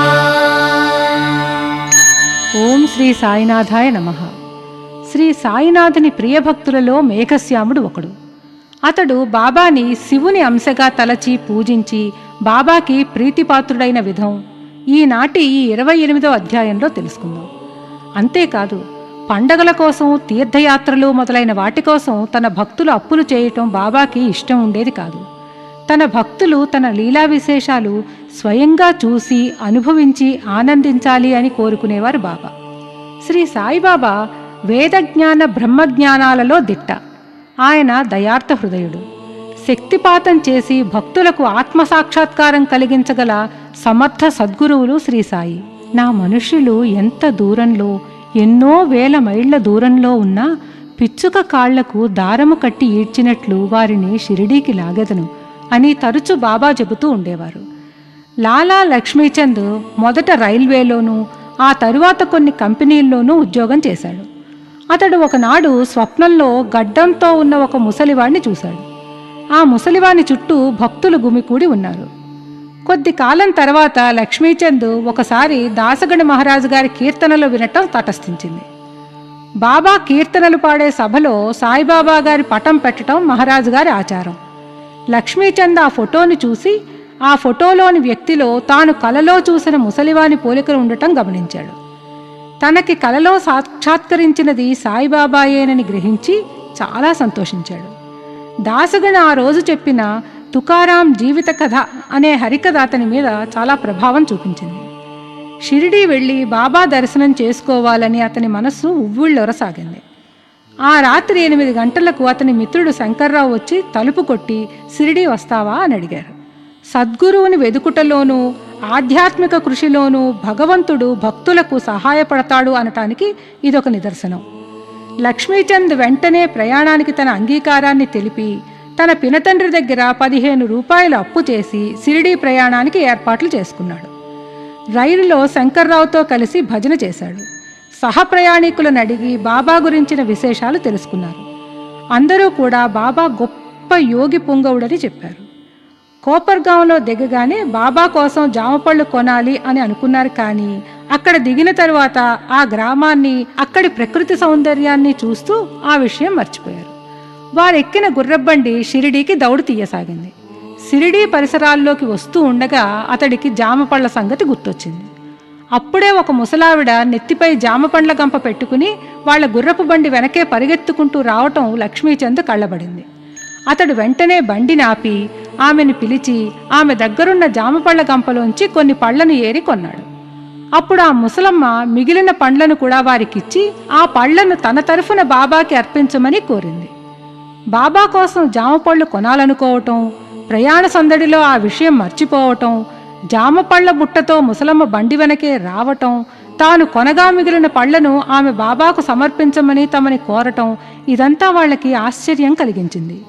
షిరిడీకి చేరి మసీదుపై ఎగిరే జెండాలను చూసి నమస్కరించి పూజా సామాగ్రితో మసీదుకి వెళ్లి బాబాకి పూజ చేశారు. బాబా పాదపద్మాలను చూసి చాలా సంతోషించారు. అప్పుడు బాబా చుట్టూ ఉన్న వారిని చూస్తూ, ఈ టక్కరివాడు దారిలో భజన చేస్తాడు, నన్ను గూర్చి ఇతరులను అడుగుతూ ఉంటాడు, ఇతరులను అడగడం ఎందుకు అంటూ లక్ష్మీచంద్ కేసి చూసి, కళ్ళతో చూసి తెలుసుకోవాలి, నీ స్వప్నము నిజమైనదో లేదో చూడు. మార్వాడి దగ్గర 15 రూపాయలు అప్పు చేసి షిరిడీ రావలసిన అవసరం ఏమిటి? నీ మనసులో కోరిక ఇప్పుడైనా తీరిందా అని ప్రశ్నించారు. లక్ష్మీచంద్ బాబా సర్వజ్ఞతకు సంభ్రమాశ్చర్యాలకు లోనయ్యాడు. ఇక్కడ బాబా లక్ష్మీచంద్ని ఉద్దేశించి అడిగిన ప్రశ్నలను బట్టి మనం తెలుసుకోవలసిన విషయం ఏమిటి అంటే, తీర్థయాత్రల కోసం అప్పు చేయకూడదు అనేది బాబా అభిప్రాయం అని. ఆనాటి మధ్యాహ్నహారతి తరువాత భోజన సమయంలో లక్ష్మీచంద్కి సాంజా ప్రసాదంగా లభించింది. దానిని తిన్న అతడు చాలా సంతోషాన్ని అనుభవించాడు. మరునాడు కూడా అదే ప్రసాదంగా లభించాలి అని అతడు ఆశించాడు. కానీ ఎవరూ ఆ రోజు సాంజా తేలేదు. 3వ రోజున హారతి సమయంలో బాపూసాహెబ్ జోగు ఏమి ప్రసాదం తేవాలి అని బాబాని అడిగారు. బాబా అతడిని సాంజా తెమ్మని చెప్పారు. భక్తులు 2 కుండల నిండా సాంజాని తెచ్చారు. ఆ రోజు లక్ష్మీచంద్ వీపు నొప్పితో బాధపడసాగాడు. అతడు మంచి ఆకలి మీద ఉన్నాడు. బాబా లక్ష్మీచంద్ని పిలిచి, నువ్వు ఆకలితో ఉండటం మంచిదైంది, నీకు కావలసినంత సాంజా తిను, వీపు నొప్పికి మంచి ఔషధాన్ని తీసుకో అన్నారు. బాబా ఈసారి కూడా తన మనసులోని మాటని గ్రహించినందుకు లక్ష్మీచంద్ ఆశ్చర్యపడ్డాడు. ఆనాటి రాత్రి చావడి ఉత్సవ సమయంలో బాబా దగ్గుతో బాధపడుతూ ఉండటం చూసిన లక్ష్మీచంద్ బాబాకి ఎవరిదో చెడు దృష్టి తగలటం వల్ల దగ్గు వస్తోంది అనుకున్నాడు. ఆ మరునాడు అతడు మసీదుకు వెళ్లేసరికి బాబా శ్యామాతో, ఎవరిదో దోషదృష్టి నా మీద పడి నేను బాధపడుతున్నాను అని లక్ష్మీచంద్కు వినిపించేలా అన్నారు. ఇలా లక్ష్మీచంద్ మనసులో ఏమనుకున్నా అది బాబా నోటి వెంట రావటం అతడికి ఆశ్చర్యానందాలను కలిగించింది.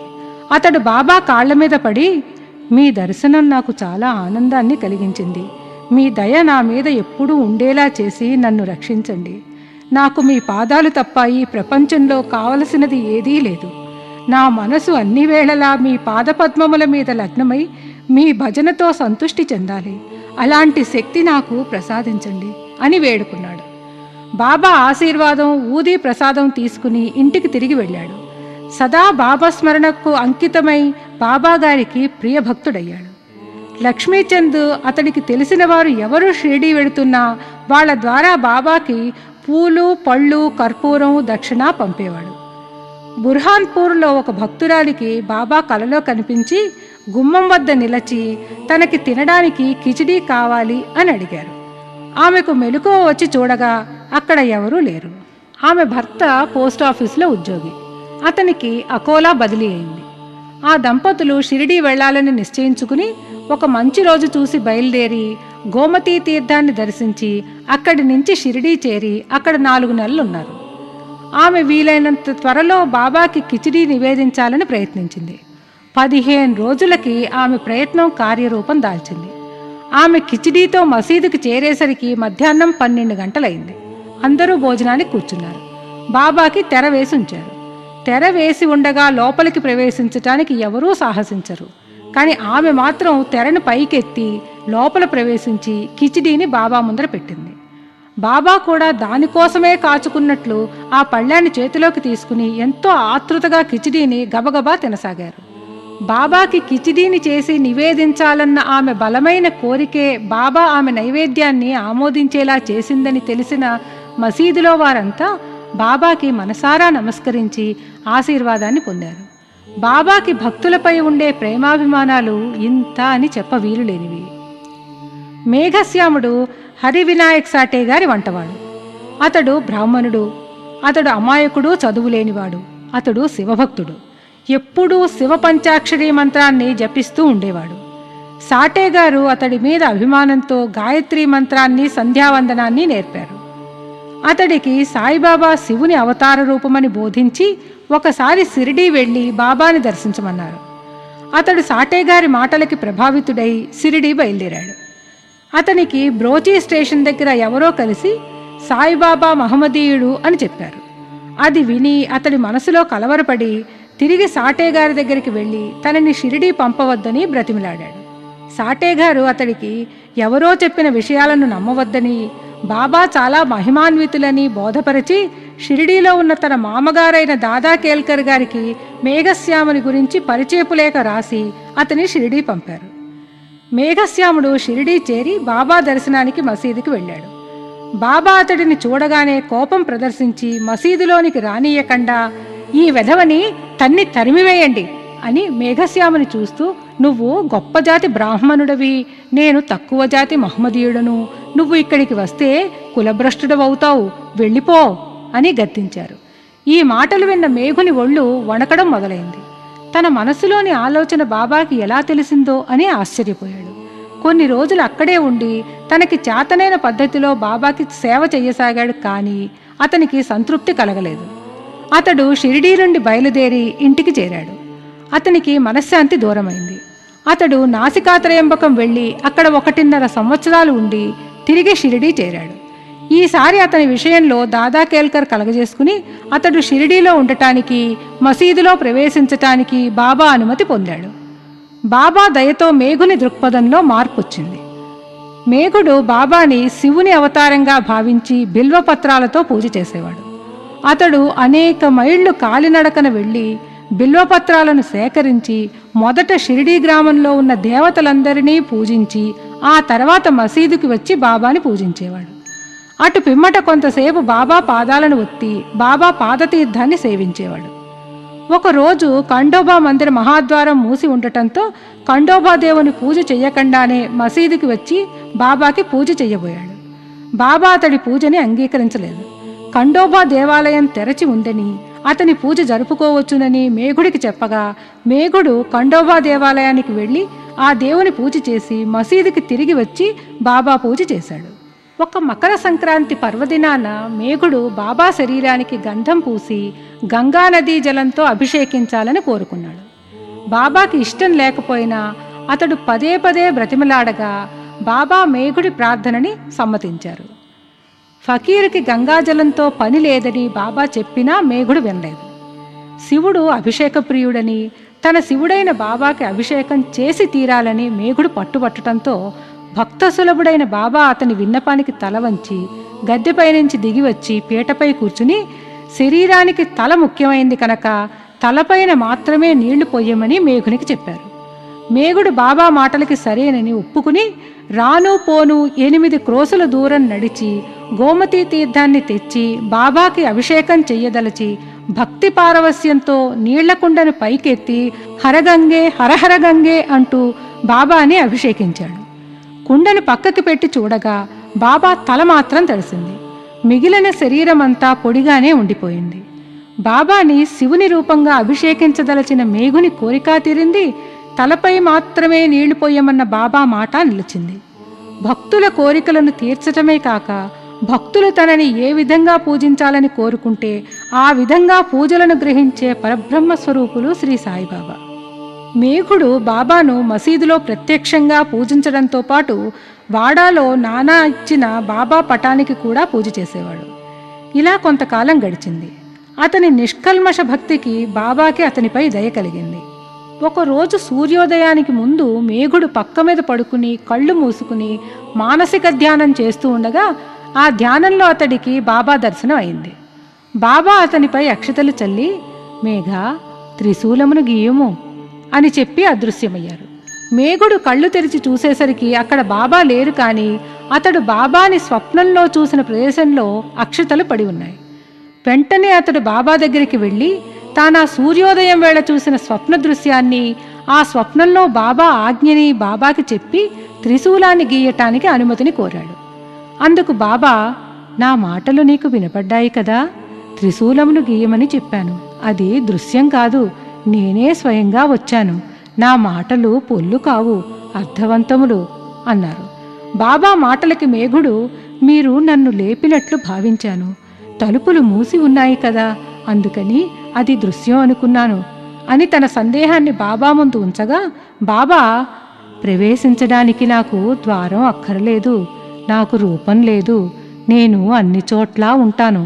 నన్ను నమ్మి నా ధ్యానంలోనే మునిగి ఉండేవాళ్ల పనులన్నింటినీ సూత్రధారినై నేనే నడిపిస్తాను అని బదులు పలికారు. మేఘుడు వాడాకి తిరిగి వచ్చి బాబా పటం దగ్గర గోడ మీద ఎర్ర రంగుతో త్రిశూలాన్ని గీశాడు.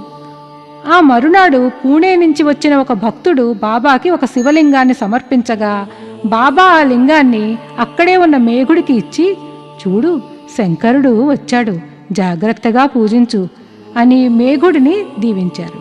త్రిశూలం గీసిన వెంటనే శివలింగం రావటంతో మేఘుడు అమితానందాన్ని పొందాడు. అదే సమయానికి వాడాలో కాకాసాహెబ్ దీక్షిత్ స్నానం చేసి కళ్ళు మూసుకుని సాయిబాబాని స్మరిస్తూ ఉండగా అతని మనోదృష్టిలో ఒక లింగం కనిపించింది.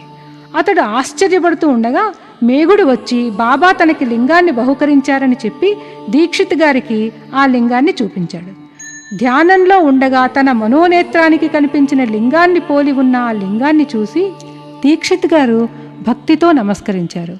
బాబా ఆ శివలింగాన్ని మేఘుడు వ్రాసిన త్రిశూలము పూజాపటము ఉన్న చోట ప్రతిష్ఠించారు. మేఘశ్యామునికి శివుడంటే ప్రీతి కనుక త్రిశూలాన్ని వ్రాయించి శివలింగాన్ని కూడా అక్కడ ప్రతిష్ఠించి బాబా మేఘుని నమ్మకాన్ని స్థిరపరిచారు. అనేక సంవత్సరాలు బాబా సేవలో గడిపిన మేఘుడు 1912వ సంవత్సరంలో స్వర్గస్థుడయ్యాడు. బాబా మేఘుడి పార్థివ శరీరంపై చేతులు ఉంచి, ఇతడు నా నిజమైన భక్తుడు అన్నారు. బాబా తన స్వంత ఖర్చుతో బ్రాహ్మణులకు సంతర్పణ చేయించమని కాకాసాహెబ్ దీక్షిత్కి చెప్పగా అతడు బాబా ఆజ్ఞను నెరవేర్చాడు. ఓం శ్రీ గురుదేవదత్త.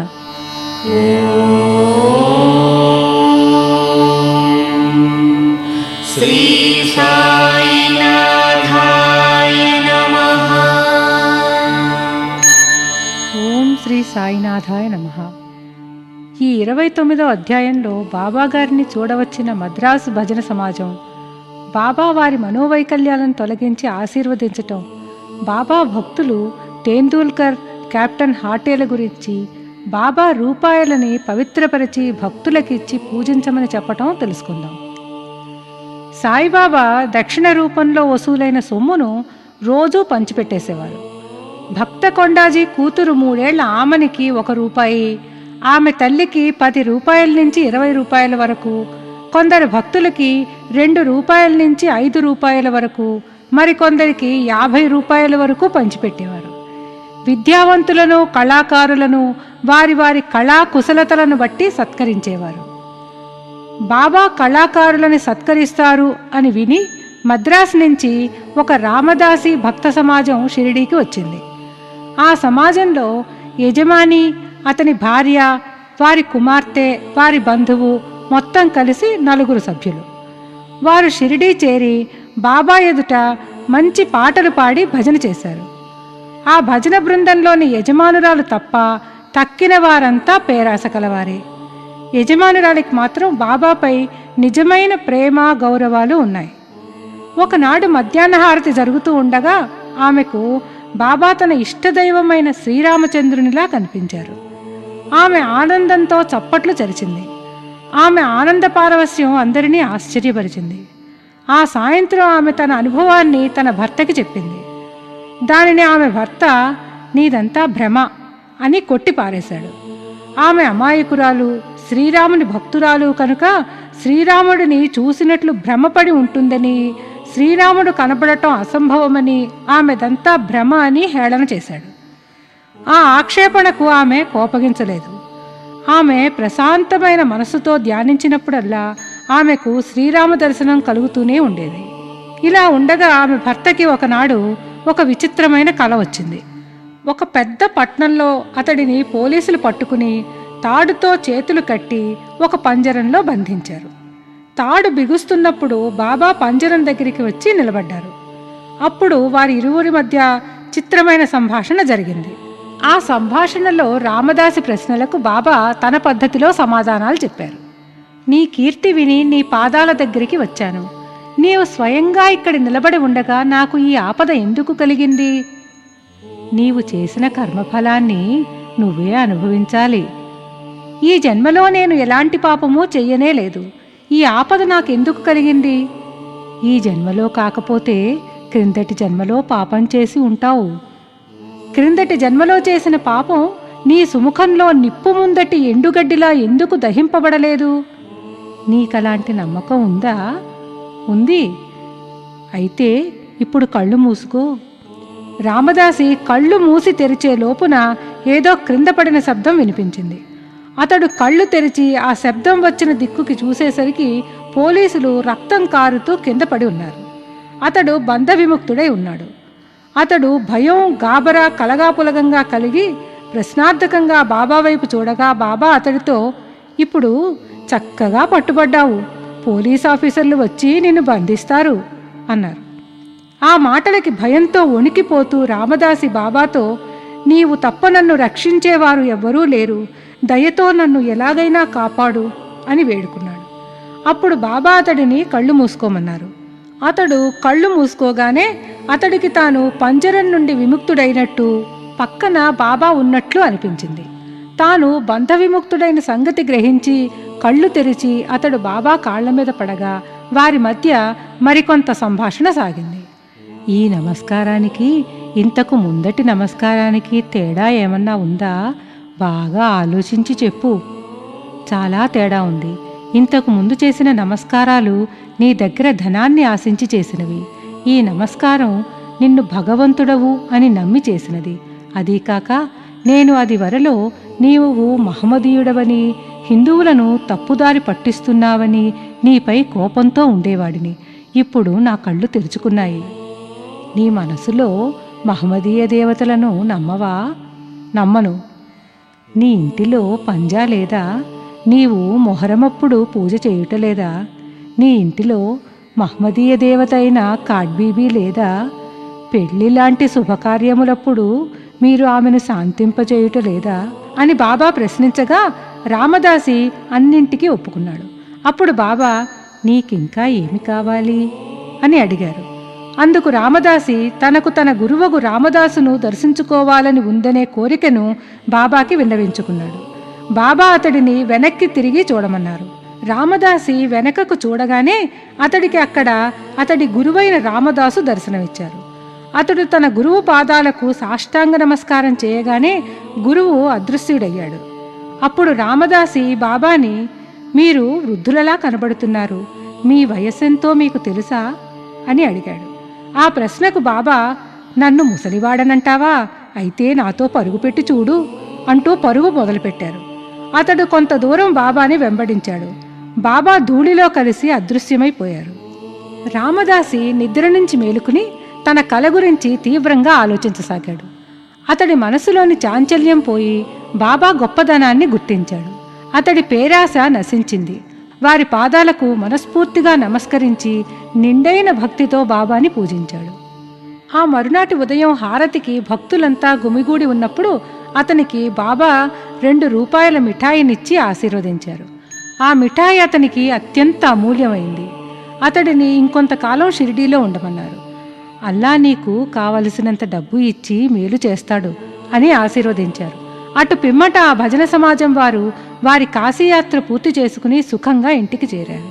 యాత్రలో వారికి చాలా డబ్బు సమకూడింది. బాబా దీవెన ఫలించింది. బాబా సున్నితమైన లీలలతో భక్తుల మనోవైకల్యాలను హరించి వారికి నిజమైన భక్తి మార్గాన్ని చూపిస్తారు. బాంద్రాకి చెందిన తెందూల్కర్ కుటుంబ సభ్యులందరికీ బాబా అంటే అమితమైన ప్రేమ, భక్తి. ఆ కుటుంబ యజమానురాలు శ్రీమతి సావిత్రిబాయి తెందూల్కర్ శ్రీ సాయినాథ భజనమాల అనే మరాఠీ గ్రంథాన్ని 800 అభంగములుగా రచించి ప్రచురించారు. వారి కుమారుడు బాబు తెందూల్కర్ డాక్టర్ పరీక్ష కోసం రాత్రింబవళ్లు కష్టపడి చదవసాగాడు. వారి కుటుంబ జ్యోతిష్కుడు అతడి జాతక చక్రం చూసి ఆ సంవత్సరం గ్రహాలు అనుకూలంగా లేవని, తరువాతి సంవత్సరం పరీక్ష రాస్తే తప్పకుండా పాస్ అవుతాడని చెప్పారు. ఆ మాటలు విని ఆ కుటుంబ సభ్యులు చాలా బాధపడ్డారు. ఆ తరువాత కొద్ది రోజులకి సావిత్రిబాయి బాబా దర్శనార్థమై షిరిడీ వెళ్ళింది. ఆమె బాబాకి నమస్కరించి అనేక విషయాలతో పాటు పరీక్ష విషయమై గ్రహాల అనుకూలత లేకపోవటంతో తన కొడుకు చాలా బాధపడుతున్నాడు అని చెప్పింది. అది విని బాబా, నా మీద నమ్మకం ఉంచి జాతకములు, గ్రహాలు, వాని ఫలితాలు, సాముద్రిక శాస్త్రజ్ఞుల పలుకులు అన్నీ ఒక పక్కకి తోసి చదువుకోమని చెప్పు. ప్రశాంతమైన మనసుతో పరీక్షకు వెళ్ళమను. ఈ సంవత్సరం తప్పక ఉత్తీర్ణుడవుతాడు. నా మీద నమ్మకం ఉంచమను, నిరుత్సాహపడవద్దని చెప్పు అని చెప్పి తన ఆశీర్వచనాలను ఇచ్చారు. సావిత్రిబాయి బాంద్రా తిరిగి వచ్చి బాబా సందేశాన్ని కొడుక్కి వినిపించింది. అతడు శ్రద్ధగా చదివి పరీక్ష రాశాడు. పరీక్ష బాగా రాసినా పాస్ అవటానికి సరిపడే మార్కులు వస్తాయో లేదోనని సంశయించాడు. ఆ సంశయంతోటే మౌఖిక పరీక్షకు వెళ్ళటానికి ఇష్టపడలేదు. కానీ పరీక్షాధికారి అతడిని వదల్లేదు. వ్రాత పరీక్షలో ఉత్తీర్ణుడవయ్యావని, మౌఖిక పరీక్షకు రావలసినదని కబురంపాడు. అప్పుడు అతడు మౌఖిక పరీక్షకు కూడా వెళ్ళి దానిలో కూడా ఉత్తీర్ణుడయ్యాడు. సాయిబాబాను పూర్తి నమ్మకంతో సేవిస్తే గ్రహబలాలు అనుకూలించకపోయినా విజయం సిద్ధిస్తుంది అని నిరూపించారు బాబా. ఈ విద్యార్థి తండ్రి రఘునాథరావు ఒక విదేశీ సంస్థలో ఉద్యోగి. వృద్ధాప్యంతో పని చేయలేక సెలవు పెట్టి విశ్రాంతి తీసుకున్నాడు. సెలవు పూర్తయినా అతని ఆరోగ్య పరిస్థితి మెరుగుపడకపోవటంతో స్వచ్ఛంద పదవీ విరమణ చెయ్యాలి అని నిశ్చయించుకున్నాడు. కంపెనీ అందుకు అంగీకరించింది. చాలా కాలం విశ్వాసంగా పనిచేసినందుకు అతనికి పింఛను ఇవ్వాలని కంపెనీ అధికారులు నిర్ణయించారు. కానీ పింఛను ఎంత ఇవ్వాలి అనే సంగతిని నిర్ధారించలేకపోయారు. రూలు ప్రకారం పింఛను అతని జీతంలో సగం అనగా 75 రూపాయలు ఇవ్వాలి. కానీ అది అతని కుటుంబ ఖర్చులకు ఏమాత్రం సరిపోదు. తెందూల్కర్ గారు విషయాన్ని బాబాకి వదిలివేశారు. బాబా తెందూల్కర్ గారి భార్యకి స్వప్నంలో కనిపించి, 100 రూపాయలు పెన్షన్ వస్తే బాగుంటుందనుకుంటున్నాను, నీకు సంతృప్తిగా ఉందా అని అడిగారు. బాబా, నిన్నే నమ్ముకున్నాను, నన్నెందుకు అడుగుతున్నావు అని బాధ్యత బాబాపైనే వేసిందామె. అతనికి 110 రూపాయలు పెన్షన్ మంజూరైంది. తనని నమ్మిన వారి మంచి చెడ్డలు బాబాయే చూసుకుంటారు అనేది మరొక్కసారి స్పష్టమైంది. కెప్టెన్ హాటే బికనేర్ నివాసి. అతడు బాబాకు ప్రియభక్తుడు. ఒకరోజు అతనికి బాబా కలలో కనిపించి, నన్ను మరచిపోయావా అని అడిగారు. హాటే బాబా కాళ్ల మీద పడి, బిడ్డ తల్లిని మరచి ఎలా బ్రతకగలదు అంటూ తోటలోకి వెళ్ళి తాజా చిక్కుడుకాయలు తెచ్చి స్వయం పాకం దక్షిణ బాబాకి సమర్పిస్తూ ఉండగా అతనికి మెలకువ వచ్చింది. అతడు బాబా స్వప్న సాక్షాత్కారానికి ఆనందించి చిక్కుడుకాయలను దక్షిణను సాయిబాబాకి పంపాలని నిశ్చయించుకున్నాడు. కొన్ని రోజుల తరువాత గ్వాలియర్ వెళ్ళి అక్కడి నుంచి 12 రూపాయలు మనీ ఆర్డర్ ద్వారా బొంబాయిలోని తన స్నేహితుడికి పంపి 2 రూపాయలతో స్వయంపాక వస్తువులు చిక్కుడుకాయలు కొని 10 రూపాయలు దక్షిణతో సిరిడీలోని సాయిబాబాకి సమర్పించమని కోరాడు. ఆ స్నేహితుడు సిరిడీ వెళ్ళినప్పుడు స్వయంపాక వస్తువులు కొన్నారు, కానీ చిక్కుడుకాయలు దొరకలేదు. అతడు ఏం చెయ్యాలా అని ఆలోచిస్తున్నంతలో ఒక స్త్రీ తలపై చిక్కుడుకాయల గంపతో అటుగా వెళ్ళసాగింది. అతడు వెంటనే ఆ స్త్రీని ఆపి ఆ చిక్కుడుకాయల్ని కొని స్వయంపాకంతో కలిపి కెప్టెన్ హాటే తరపున బాబాకి సమర్పించారు. ఆ మరుసటి రోజు నీమోన్కర్ గారు ఆ స్వయంపాకంతో అన్నము చిక్కుడుకాయలతో కూర వండి బాబాకి అర్పించగా బాబా మిగిలిన పదార్థాలనన్నింటినీ వదిలి చిక్కుడుకాయ కూరను ఎంతో ఇష్టంగా తిన్నారు. స్నేహితుని ద్వారా సంగతి తెలుసుకున్న హాటే గారు తన కోరికను బాబా తీర్చినందుకు ఎంతో ఆనందించారు. మరొకసారి కెప్టెన్ హాటే గారు షిరిడీ వెడుతున్న ఒక మిత్రుని ద్వారా బాబా గారికి ₹1 బిళ్ళనిచ్చి పంపారు. బాబా ఆ రూపాయిని పవిత్రపరిచి ఇస్తే దాన్ని తన దగ్గర ఉంచుకోవాలని మనసులో కోరుకున్నాడు. ఆ మిత్రుడు షిరిడీ వెళ్ళి బాబా దర్శనం చేసుకుని ఆయన పాదాలకి నమస్కరించి తన జేబులో నుంచి ₹1 బిళ్ళని తీసి బాబాకి దక్షిణగా సమర్పించాడు. బాబా దాన్ని తీసుకుని తన జేబులో వేసుకున్నారు. తరువాత హాటే ఇచ్చిన రూపాయిని బాబాకి ఇచ్చారు. బాబా దానివైపు తదేకంగా చూసి తన కుడి చేతి బొటన వేలుతో పైకి ఎగరేసి దానితో కొంతసేపు ఆడుకుని, దీనిని దాని యజమానికి ఊదీ ప్రసాదంతో ఇచ్చివేయి, నాకేమీ అక్కర్లేదని చెప్పు, సంతోషంగా ఉండమను అంటూ ఊదీతో పాటు ఆ ₹1 బిళ్ళని తిరిగి ఇచ్చివేశారు. ఆ మిత్రుడు గ్వాలియర్ తిరిగి వచ్చి బాబా పవిత్రపరిచిన రూపాయిని, బాబా ఆశీర్వదించి ప్రసాదంగా ఇచ్చిన ఊదీని హాటేకి ఇచ్చి జరిగినది చెప్పాడు. విషయం అంతా విన్న హాటే చాలా సంతోషించాడు. భక్తుడు మనఃపూర్వకముగా కోరుకున్నది బాబా తప్పక నెరవేరుస్తారు. వామన్ నార్వేకర్ అను భక్తుడు ఒకసారి ఒక నాణ్యాన్ని తీసుకుని వచ్చి బాబాకి ఇచ్చాడు. ఆ నాణ్యానికి ఒక పక్క సీతారామలక్ష్మణులు బొమ్మ, రెండో వైపు రామభక్త ఆంజనేయుని బొమ్మ ఉన్నాయి. బాబా ఆ నాణ్యాన్ని తాకి పవిత్రపరిచి తిరిగి ఇవ్వాలని అతని మనసులో కోరుకున్నాడు. కానీ బాబా దానిని వెంటనే జేబులో వేసుకున్నారు. శ్యామ నార్వేకర్ కోరికని బాబాకి చెప్పి ఆ నాణ్యం తిరిగి ఇచ్చేవేయమని అన్నాడు. బాబా అది విని, దానిని ఎందుకు తిరిగి ఇవ్వాలి, ఇది చాలా అరుదైనది, దీనిని మనమే ఉంచుకుందాం, సరే అతను ₹25 ఇస్తే ఇది తిరిగి ఇవ్వటం గురించి ఆలోచిద్దాం అన్నారు.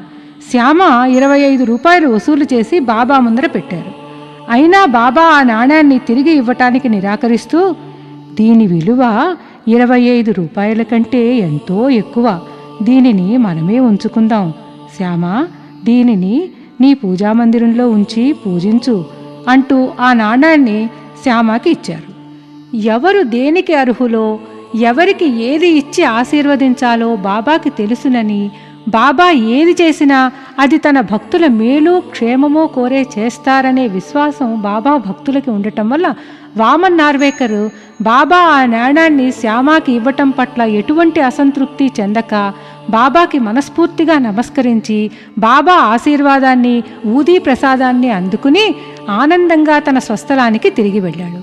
ఓం శ్రీ గురుదేవదత్త.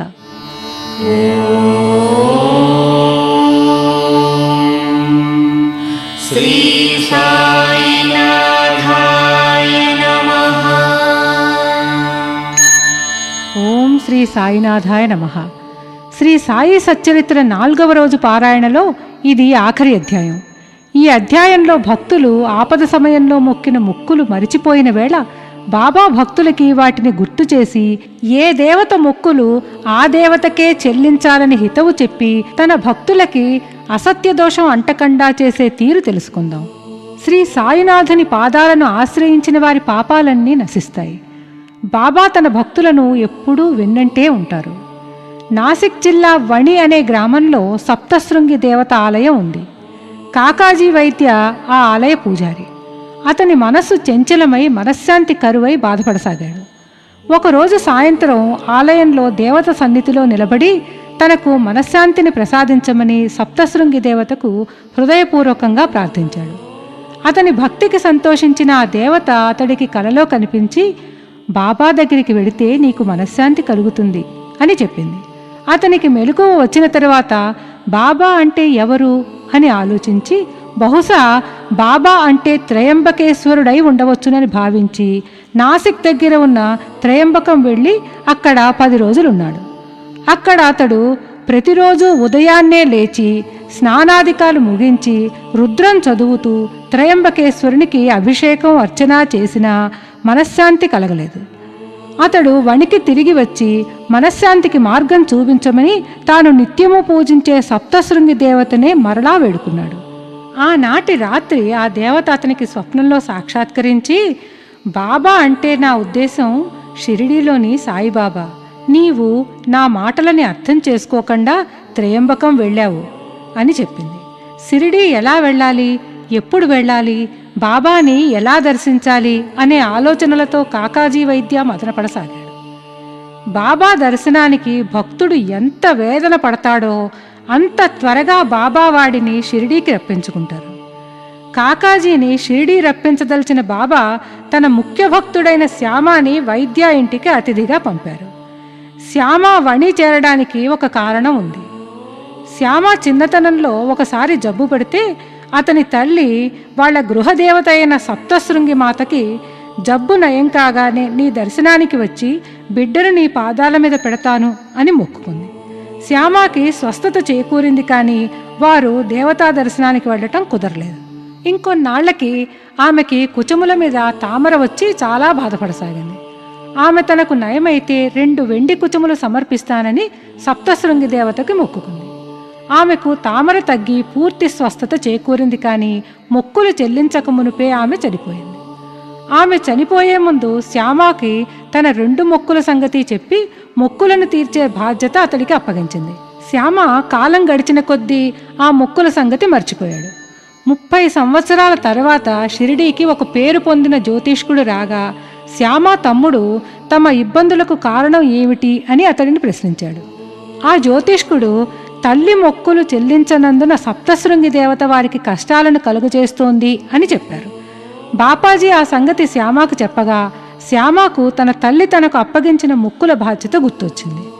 శ్యామ వెంటనే 2 వెండి కుచములను చేయించి వాటిని మసీదుకు తీసుకుపోయి బాబా ముందు పెట్టి, నీవే నా సప్తశృంగి దేవతవు కాబట్టి నా మొక్కులను ఆమోదించి వాటిని చెల్లవేయము అంటూ బాబా పాదాలను పట్టుకుని ప్రాధేయపడ్డాడు. బాబా అందుకు అంగీకరించలేదు. గృహదేవతలను కొలవటం ఎవరూ మరిచిపోకూడదని, వారి మొక్కులను వారికే సమర్పించాలని శ్యామకి నచ్చచెప్పి ఆశీర్వదించి అతడిని మొక్కులు చెల్లించే నిమిత్తం వణి గ్రామానికి పంపించారు. శ్యామ వణి గ్రామం చేరి సప్తశృంగి దేవత ఆలయ పూజారిని వెతుక్కుంటూ కాకాజీ వైద్య ఇంటికి చేరాడు. బాబా లీలల చిత్రం చూడండి. ఒకరు షిరిడీ వెళ్లే మార్గం గురించి ఆలోచిస్తున్నవారు, ఒకరు తమ మొక్కులు తీర్చుకోవలసిన వారు. వారిద్దరికీ ఒకరి అవసరం ఇంకొకరికి ఉంది. బాబా ఆ ఇద్దరినీ ఒక చోట చేర్చి ఇద్దరికీ వారి వారి పనులు సానుకూలమయ్యే వీలు కల్పించారు. పరస్పరం పరిచయాలైన తరువాత వాళ్ళు బాబా లీలలకి ఆశ్చర్యపడి ఆనందంతో ఒకరినొకరు కౌగులించుకున్నారు. శ్యామ యథావిధిగా తన మొక్కులు చెల్లించుకున్న తరువాత ఇద్దరూ షిరిడీ బయలుదేరారు. షిరిడీ చేరగానే కాకాజీ మసీదుకి చేరి బాబా దర్శనం చేసుకుని ఆయన పాదాలకి నమస్కరించారు. ఆ క్షణంలో అతని కళ్ళు ఆనంద బాష్పాలతో నిండాయి. మనస్సుకి శాంతి లభించింది. మనస్సులోని చాంచల్యమంతా పోయి ప్రశాంతమైంది. అప్పుడు కాకాజీ తనలో తాను, ఏమి ఈ అద్భుత శక్తి! బాబా పెదవి విప్పి మాట్లాడలేదు, తలపై తన చేతిని ఉంచి ఆశీర్వచనాన్ని కూడా ఇవ్వలేదు. కేవలం ఆయన దర్శనమాత్రం చేతనే నా మనస్సులోని అనిశ్చలత మాయమైంది. మనసు అనిర్వచనీయమైన ఆనందంతో ఉరకలు వేస్తోంది అని తలపోస్తూ నోట మాట కూడా రాని ఒక అనిర్వచనీయ స్థితిలో బాబాని సర్వస్య శరణాగతి వేడుకున్నాడు. స్వచ్ఛమైన ఆనందాన్ని అనుభవిస్తూ ప్రశాంతమైన మనసుతో షిరిడీలో 12 రోజులు ఉండి బాబా అనుమతి ఆశీర్వాదం తీసుకుని బాబా చేతి నుండి ఊదీ ప్రసాదాన్ని అందుకుని వణి గ్రామానికి తిరిగి వెళ్ళాడు. ఒకనాడు బాబా కాకాసాహెబ్ దీక్షిత్ని రహతా పోయి కుశాల్ చంద్ని తీసుకుని రమ్మని పంపారు. దీక్షిత్ ఒక టాంగాని మాట్లాడుకుని రహతా వెళ్లి కుశాల్ చంద్కి బాబా ఆజ్ఞని తెలియపరిచారు. అది విన్న కుశాల్ చంద్ ఆశ్చర్యపోయారు. ఎందుకంటే ఆ రోజు మధ్యాహ్నం భోజనమై కునుకు తీస్తున్నప్పుడు బాబా అతడి కలలో కనిపించి షిరిడీ రమ్మని పిలిచారు. సమయానికి అతడి గుర్రం లేకపోవడంతో బాబాకి ఆ సంగతి చెప్పడానికి తన కొడుకుని షిరిడీకి పంపారు. అటు కుశాల్ చంద్ కుమారుడు ఇంకా ఊరు దాటి ఉండడు. ఇటు దీక్షిత్ గారు టాంగా తీసుకుని వచ్చారు. కుశాల్ చంద్ వెంటనే బాబా ఆజ్ఞానుసారం దీక్షిత్తో టాంగాలో బయలుదేరి షిరిడీ వెళ్ళి బాబాని దర్శించి బాబాకి పాదాభివందనం చేసి బాబా ఆశీర్వచనాలు పొందారు. ఈ లీలతో కుశాల్ చంద్కి బాబాపై గల ప్రేమ ఇనుమడించింది. రామ్లాల్ ఒక పంజాబీ. అతడు బొంబాయి నివాసి. ఒకనాడు అతడికి కలలో ఒక మహంతు కనిపించాడు. కానీ అతడికి ఆ మహంతు ఎవరు అన్నది అంతుపట్టలేదు. ఆనాటి సాయంత్రం బజార్లో వెడుతూ ఉండగా ఒక దుకాణంలో ఒక ఫోటోని చూశాడు. ఆ ఫోటోలోని వ్యక్తికి తన కలలో కనిపించిన మహంతుకి పోలిక ఉన్నట్లు గ్రహించాడు. ఆ షాపు వారిని ఆ ఫోటోలోని వ్యక్తి గురించి వివరాలు అడగ్గా ఆ ఫోటో షిరిడీలోని సాయిబాబాది అని చెప్పారు. అతడికి షిరిడీ చేరి సాయిబాబాని దర్శించాలనే కోరిక కలగటంతో వెంటనే బయలుదేరి షిరిడీ చేరి మసీదులోని బాబాని దర్శించి పాదాభివందనం చేశాడు. బాబా ముఖంలోని కళ అతడిని సమ్మోహితుడిని చెయ్యటంతో అతడు బ్రతికి ఉన్నంతకాలం షిరిడీలోనే ఉండి బాబా సేవ చేసుకున్నాడు. బాబా తనని దర్శించాలి అని ఆత్రపడేవారిని తన దగ్గరికి రప్పించుకునేవారు. వారి వారి పుణ్యఫలాన్ని బట్టి భక్తులు బాబా సాంగత్యాన్ని అనుభవించేవారు. బాబా భక్తుల హృదయాల్లో స్థిర నివాసం ఏర్పరచుకునేవారు. ఇంతటితో మన ఈ సాయి సచ్చరిత్ర పారాయణలోని 4వ రోజు పారాయణ ముగిసింది. ఓం శ్రీ గురుదేవ దత్త. శ్రీ సచ్చిదానంద సద్గురు సాయినాథ్ మహారాజ్ కీ జై.